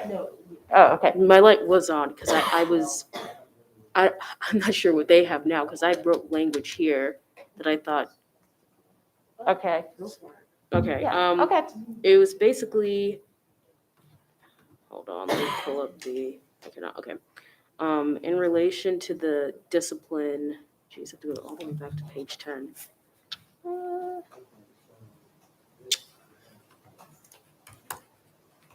Okay. The approach to student discipline should be focused on change of behaviors, not punishing students. As such, school discipline should be administered fairly, equitably, and consistently in accordance with due process protections and with an emphasis on restorative practices and positive behavioral supports and interventions. And this was kind of playing off of what the beginning of the language that Mr. Silkworth had before, so that it is maintained and championed through collaboration with parents, staff, and other student stakeholders. That's good. Can you say that one more time? Yeah. Oh, God, I'm Yeah. sure. Yeah. I can do that. While you're doing that, Ms. Corkadell, your light's on, I believe? Yeah. Well, I was just going to ask Ms. Ortiz to go over maybe the legislative session, what the timeline's looking like and everything in the interim of them finalizing their language, because that's good information to remind all of us, and how we can support, Melissa, Ms. Ellis and I are on the state legislative this year, and her is the prime and me as the alternate. So I just thought it'd be a good moment while everybody's getting their language together to go over for the board's sake and for public. Sure. So as I mentioned, the legislative session begins on Wednesday, January 12th. And so currently the House will be holding hearings virtually. They will meet on the floor of the State House, of the House chamber, in person, and allow a limited public to come in masked to observe proceedings when they are in session. And they will allow stakeholders such as myself to be able to come in and meet with legislators. However, bill hearings and briefings will be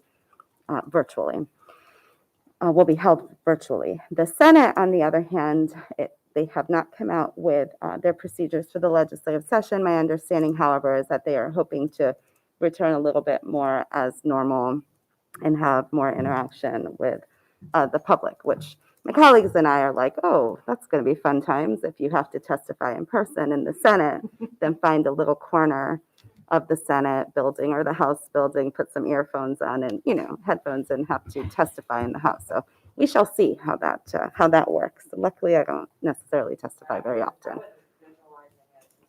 Yeah, so that will be very interesting. But basically, I'm, waiting for the pre-filed bills to be introduced, to drop or be introduced online on the General Assembly website. And basically, that's legislation that's pre-filed. In the past, we got, maybe a couple dozen. Last year, we had over 400 bills pre-filed. So I spent my holiday break looking at that. And so, every day in my office, my assistant and I, we go through what's called the synopses. The House and the Senate drop synopses, where the bills that were introduced that day kind of identify what's education or public agency related, determine what staff needs to review, send those assignments out. I work very closely with my colleague, Matt Stansky. He handles the fiscal note process of that. And so we collaborate with our colleagues to get, fiscal impacts and comments. And that's where our legislative program obviously comes into play in putting forth these positions.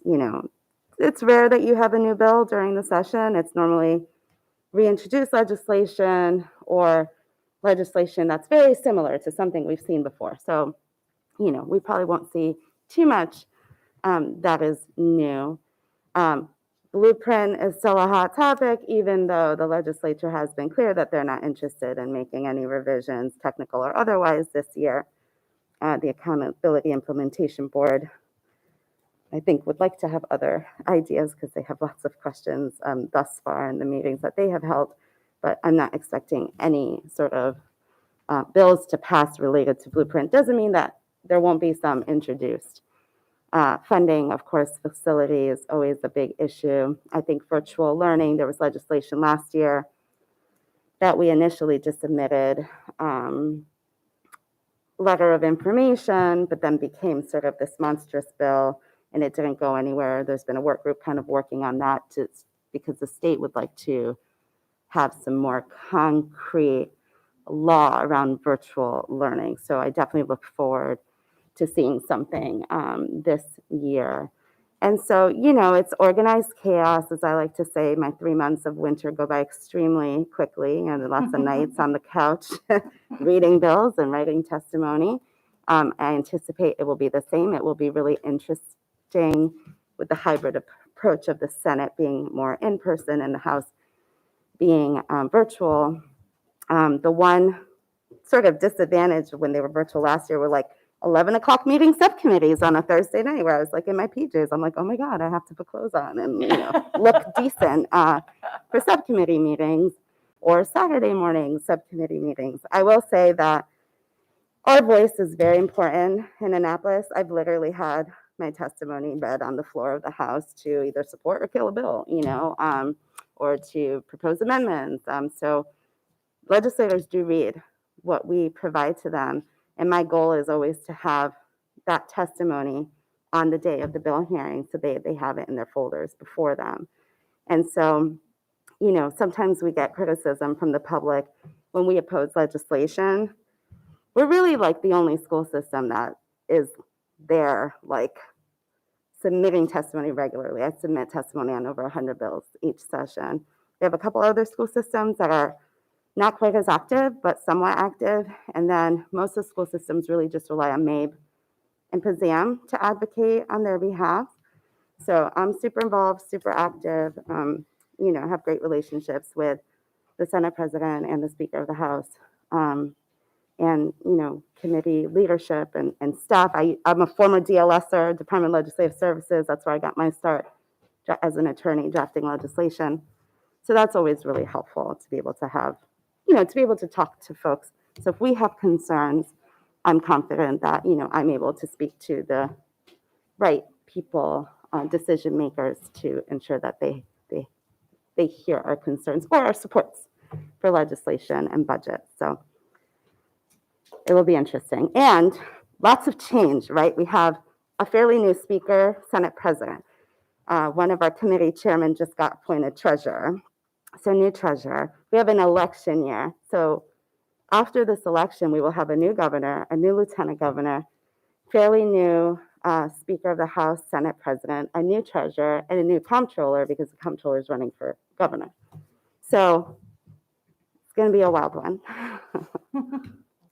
Thank you very much. Keep us surprised. Oh, I All will. right. So we have Ms. Omasori's language. Okay, I can simplify it, Okay. I think. So page 10, second bullet from the bottom of the page, that remains the same. We would simply add this statement at the end. Further, this focus requires the involvement, support, and accountability of the board, superintendent of schools, principals, teachers, staff, students, parents, guardians, and other stakeholders in the AACPS community. So it's just adding that statement to the end of that. Okay. It's just adding my idea to that statement. Can you say it again? Yes. You typed it that you could send to Ms. Money at least, so she has it. Yeah, I could. And then perhaps read it again as well. Thank you.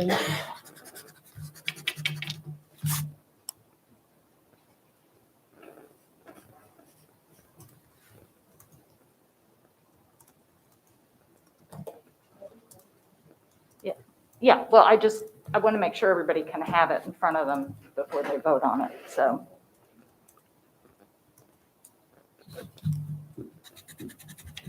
Do you want me to read it to you again? Yes, please. Yes, please. Thank you. Okay. Further, this focus requires the involvement, support, and accountability of the board, superintendent of schools, principals, teachers, staff, students, parents, guardians, and other stakeholders in the AACPS community.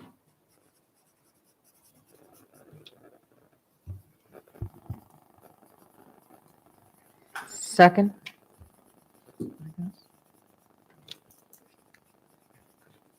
Okay. Shall we vote on this amendment? Ms. Omasori, because this was the motion maker's amendment, I didn't know if it was okay to go ahead and vote on his. Yeah.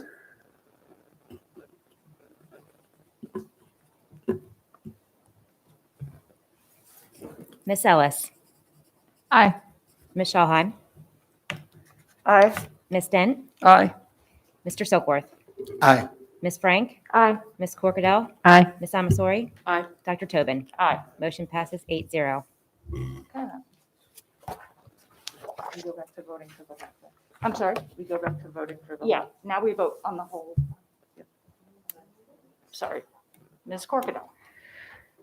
Just a little quick tech edit, and there would be no way that this could have happened until now, is just sort of a reminder more than a tech edit of our president and vice president. Yeah, that's on why the it's front. highlighted in yellow to remind me to make the change.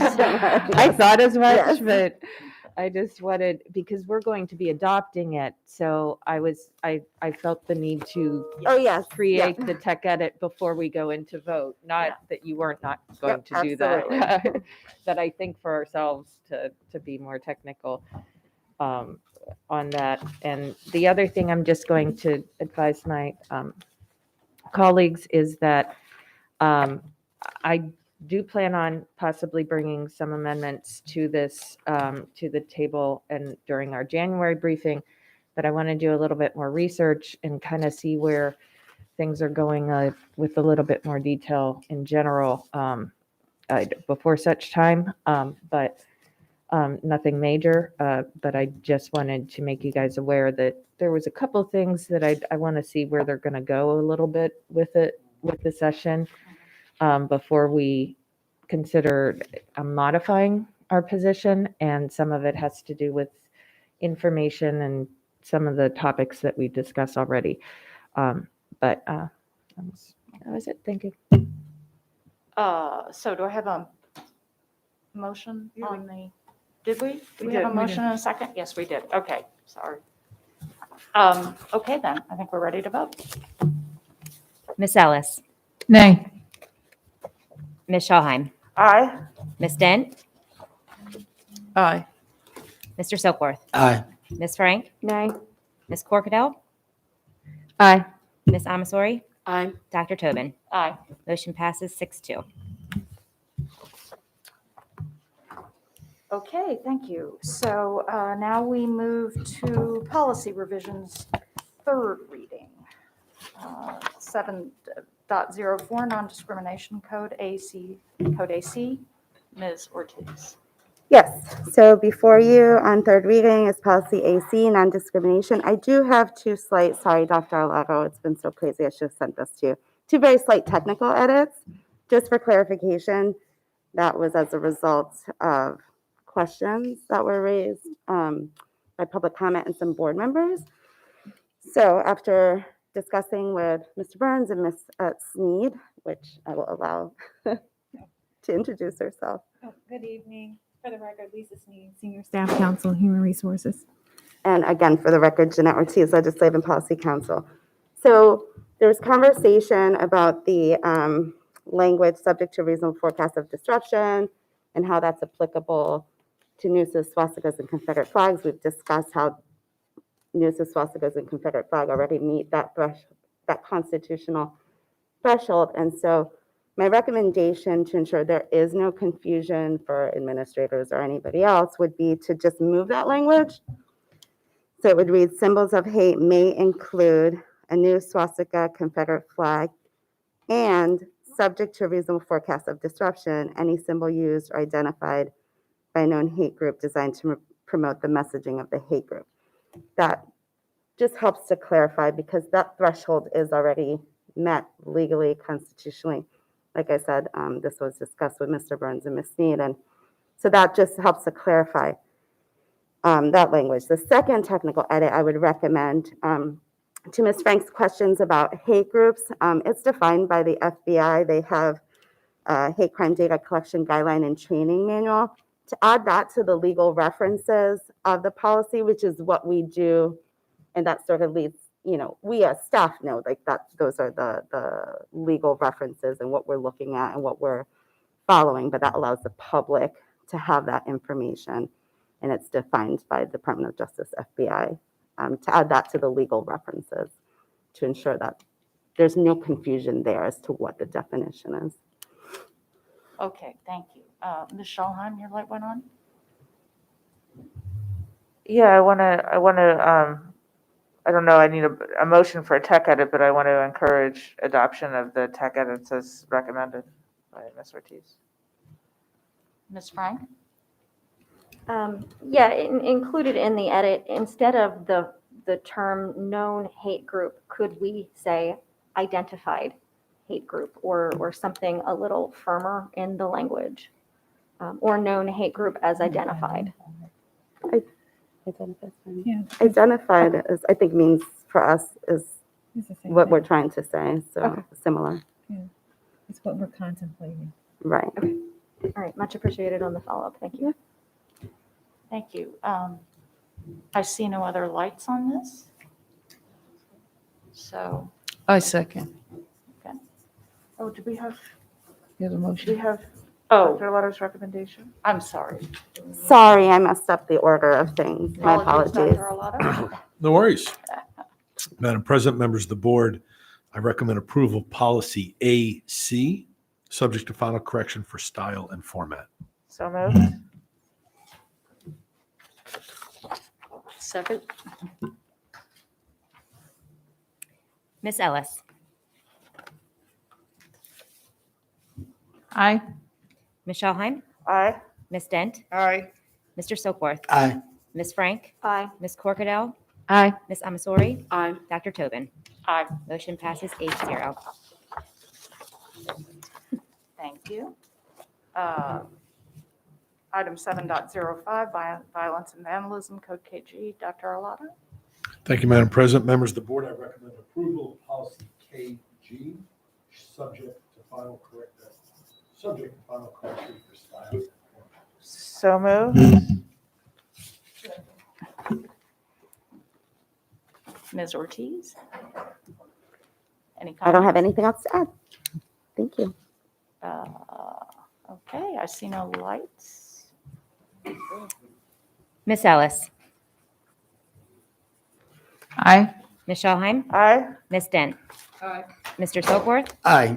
Ms. Frank. Aye. Ms. Corkadell. Aye. Ms. Amasori. Aye. Dr. Tobin. Aye. Motion passes 8-0. Thank you. Item 7.06, board committees, code BBE. Dr. Arlotta. Thank you, Madam President. Members of the board, I recommend approval of policy BBE, subject to final correction for style and format. So moved. Second. I see no lights. We can vote. Miss Ellis. Aye. Ms. Schalheim. Aye. Ms. Dent. Aye. Mr. Silkworth. Aye. Ms. Frank. Aye. Ms. Corkadell. Aye. Ms. Amasori. Aye. Dr. Tobin. Aye. Motion passes 8-0. Thank you. So now we have policy revisions on first reading. Yes. Naming facilities, code EG. Dr. Arlotta. There is no recommendation Okay, yet as right, the of first course, reading, and Ms. Ortiz is going to present this to you for your first consideration. Yes, ma'am. So thank you. For the record, Alex Shaknovich, Chief Operating Officer. So again, for the record, Jeanette Ortiz, Legislative and Policy Council. Policy EG, naming school facilities, is before you. On first reading, the policy was last updated on November 20th, 1989. It's been a little while. Great decade. I was 11. It has been amended to update the policy format. So that's why you see like the language that was stricken at the bottom. That's the old policy format. We added purpose and issue sections, include language regarding the input of the school community, and include language regarding renaming a school or non-school facility. The policy will be on the AACPS website for a 30-day public comment period. We are happy to answer any questions you may have. Thank you, Ms. Ortiz. Ms. Frank. I just want to say thank you for this one. I know with the renaming of the previous George Fox to the Northeast Middle School, we certainly had some concerns that arose, and I do appreciate the work that the policy committee did to address those. So thank you very much. Thank you. Any other questions? No. Okay. All right. 7.08, emergency plans, code EH. Okay, policy EH, emergency plans, is before you on first reading.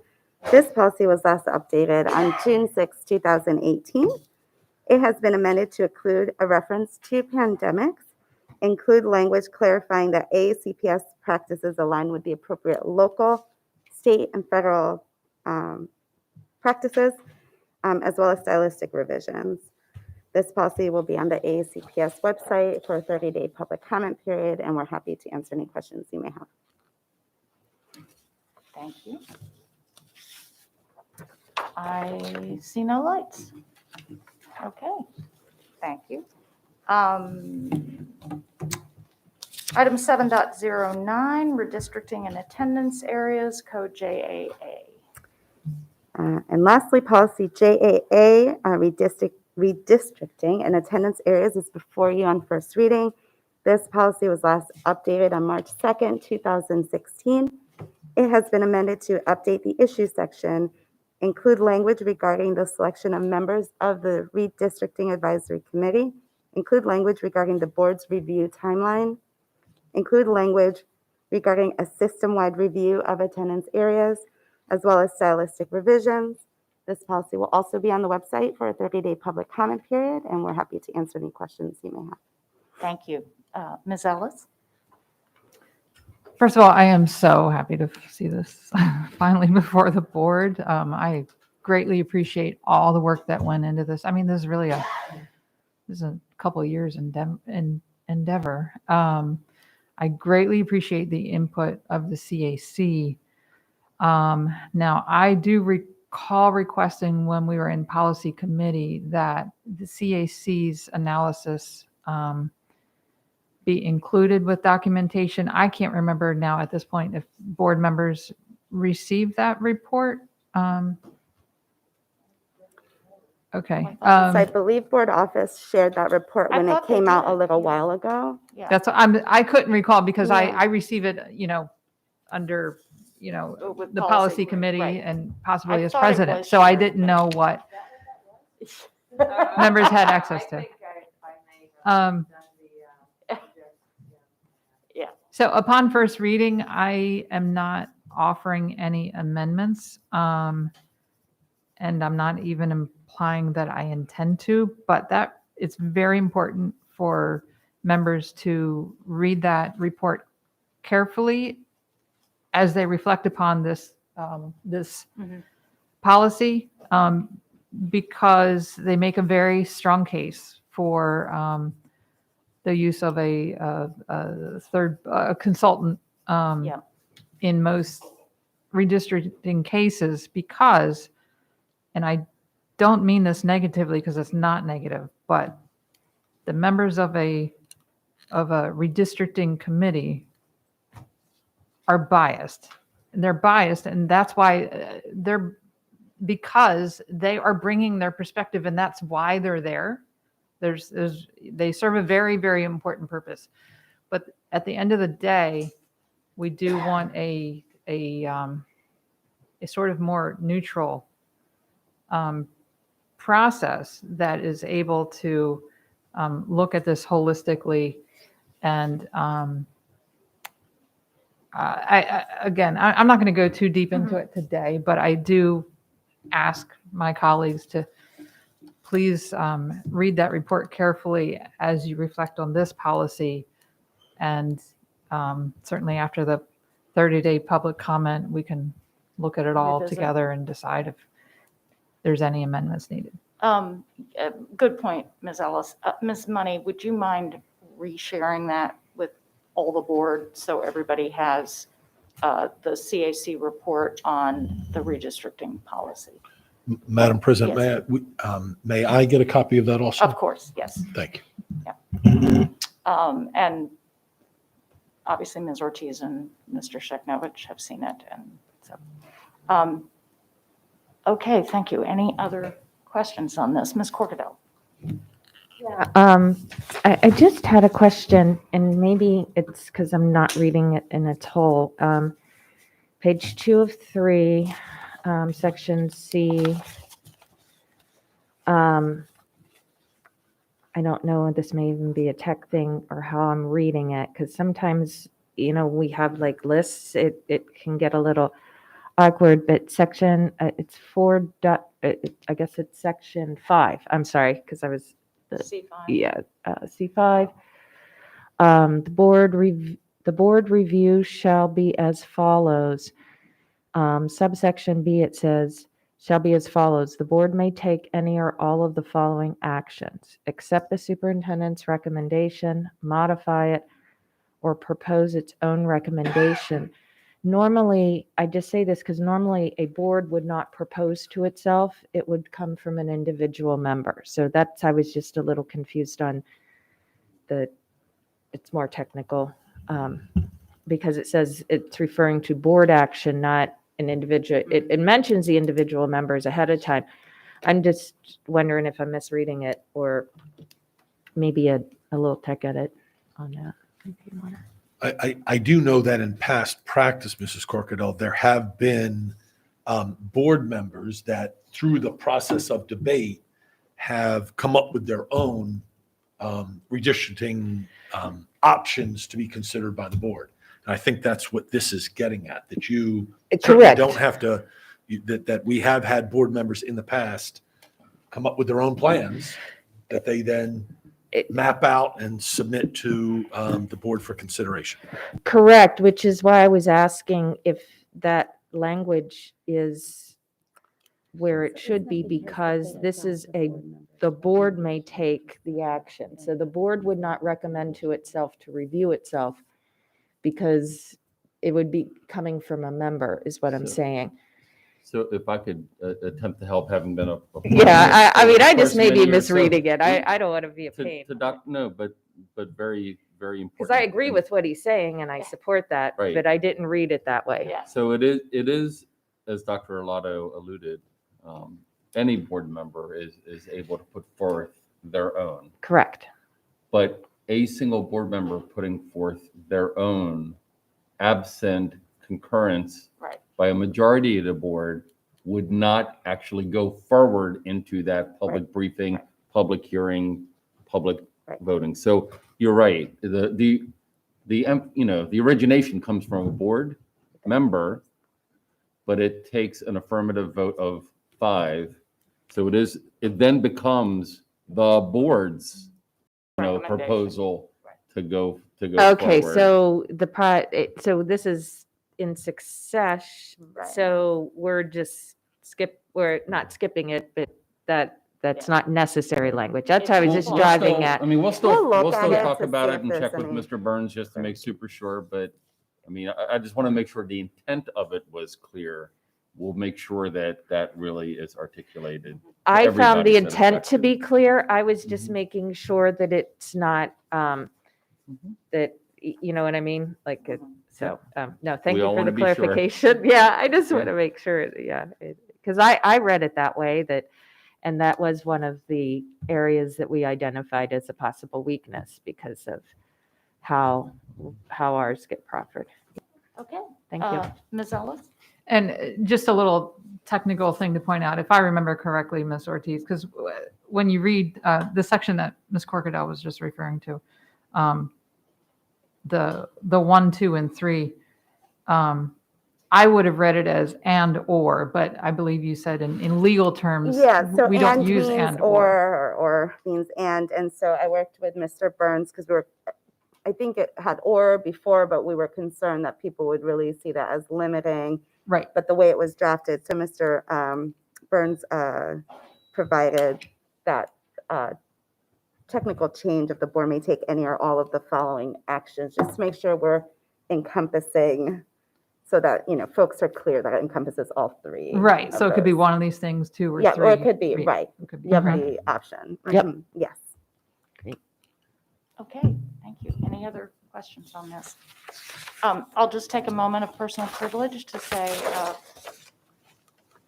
I'm grateful to be sitting in this chair, but that means I won't be able to chair the policy committee. And that kind of breaks my heart because I have loved doing that. And one of the reasons I've loved doing it is I've had a fabulous committee, but I've also been able to work with Ms. Ortiz. And as you can see, we've gotten a lot of things through, which is always a good feeling. So I think we're sort of on track. And I just want to thank you again, Ms. Ortiz, for the work you do and you continue to do, and thank the policy committee for a really productive few months. And so thank you. Thank you very much. And thank you, Mr. Sheknovich. And so that's it for those sections. We have now item 7.10, second quarter operating budget supplemental and fund transfer. Good evening, Mr. Stansky. Good evening. Oh, and sorry, I'll figure this out eventually. What's Your recommendation, please, Dr. Arlotto. one agenda item at a time? You're doing great. The superintendent, as I recommend, Madam President, members of the board, I recommend approval of the second quarter operating budget supplemental and fund transfer for fiscal year 2022 to be submitted to the county council. So moved. Second. I see no lights. Please. For the record, Alex Checknovich, Chief Operating Officer. Matt Stansky, Director of Financial Operations.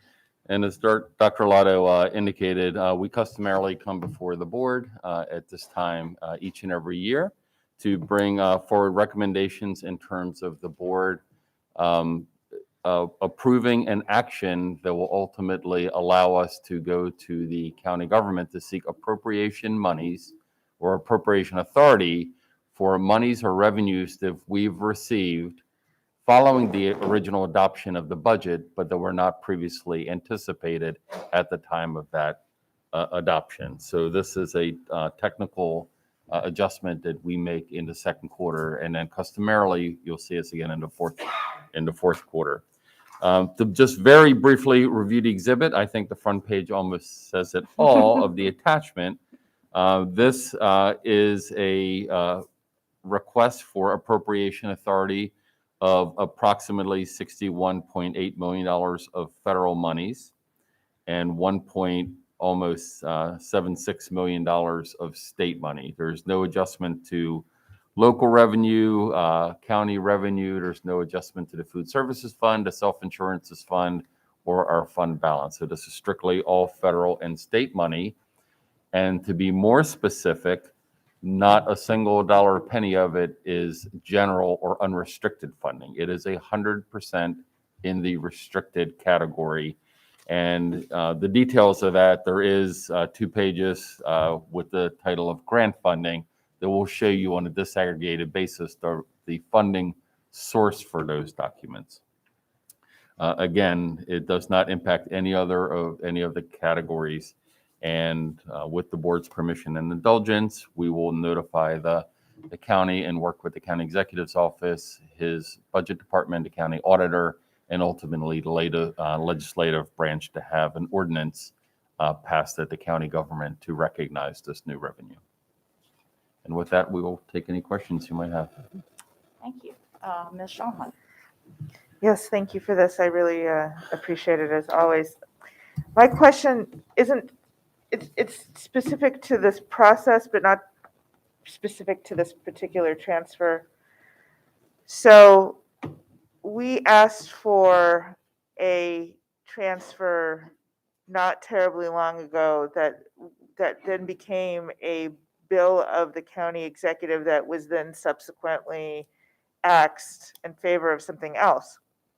So my question is procedurally,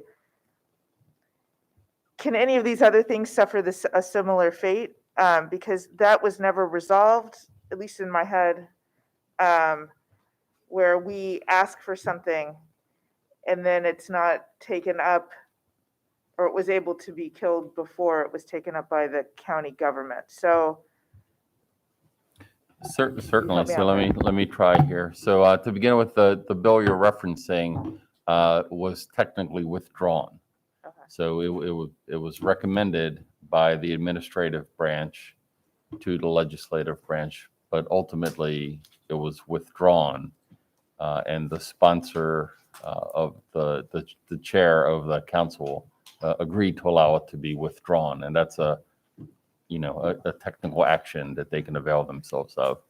Now, both specific to this bill and in general, the answer is an unequivocal yes. They are under no obligation. They are the ultimate funding authority. They do not have to introduce legislation on our behalf if they so wished. And they could ultimately, these dollars are appropriated into state categories. They could elect not to appropriate some or all. That actually is within their legal purview, permissible in the governance structure that they have over the financial affairs of the district. They are the appropriators. They're the final fiscal authority, and they are not obligated to either act or to act exactly as we have asked or proposed. that's a helpful explanation. Thank you. Yes, ma'am. I see no other lights. So no other questions on that item? Item 7. Oh, yeah, that would be a good idea. Miss Ellis, Aye. Ms. Schallheim, Aye. Ms. Dent, Aye. Mr. Silkworth, Aye. Ms. Frank, Aye. Ms. Corkadell, Aye. Ms. Amazori, Aye. Dr. Tobin. Aye. Motion passes 8-0. Okay. All right. Item 7.11, FY 2022 supplemental capital budget appropriation. Dr. Arlotto. Thank you, Madam President. Members of the board, I recommend your approval of the FY 2022 supplemental capital budget appropriation for the security-related upgrades and maintenance backlog submissions to the county executive and county council. So moved. Second. Once again, Alex Shaknovich, Chief Operating Officer. Matt Stansky, Director of Financial Operations. And so these comments will align largely with those I made previously, but those were with respect to the operating budget. This is now the capital budget. We were recently notified by the state of Maryland, specifically the state's Interagency Commission on School Construction, that we were awarded 2 additional grants, one in the area of school safety and one in the area of essentially maintenance backlog. And so similarly, we are asking your permission to have, and your vote, to ask the county's administration to introduce legislation on our behalf that would allow the appropriation authority to be placed into these 2 E-class projects, the security-related upgrade state category line item and the maintenance backlog E-class line item within the CIP, so that we can then go forward and undertake the work that the grants were intended for. And with that, we'll take any questions you might have.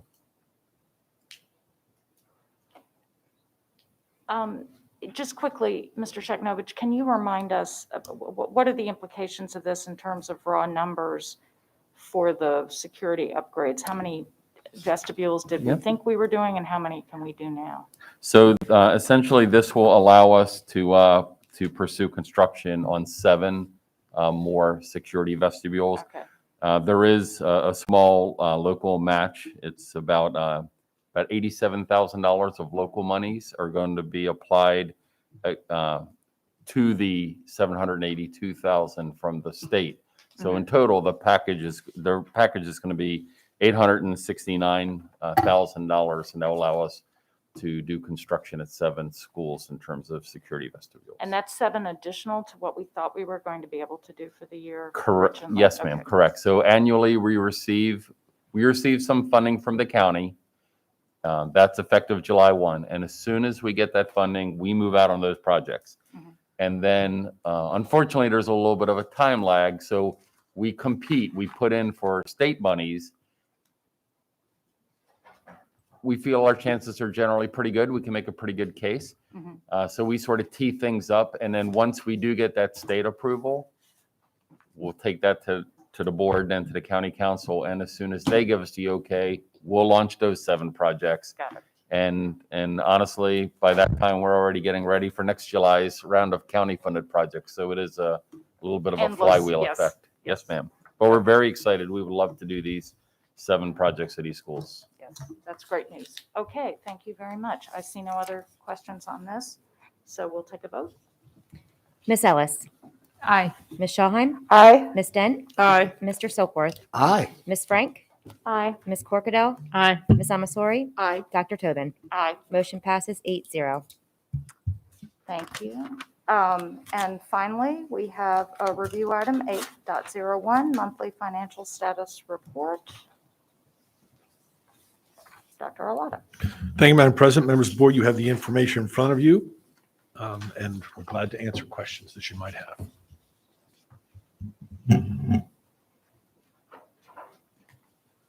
I see no lights. Okay. All right. So do I have a motion to adjourn? Oh, wait. So moved. Oh, so, yes. Forgive me. I will let you know the upcoming meetings. Where our next meeting will be, of the board, will be January 5th. at 12 p.m. Policy Committee, we're scheduled to meet January 4th at 3 p.m. Equity Committee, Wednesday, January 12th at 11:30 a.m. And the board budget hearing, as previously announced, there will be one Tuesday, January 4th, 6 p.m. at Old Mill High School, one Thursday, January 6th, 6 p.m. in the boardroom, and a board workshop Tuesday, January 18th, 6 p.m. in the boardroom. Now, a motion to adjourn. Moved. Second. Do I have consensus? Yes. Yes. Thank you. Good night.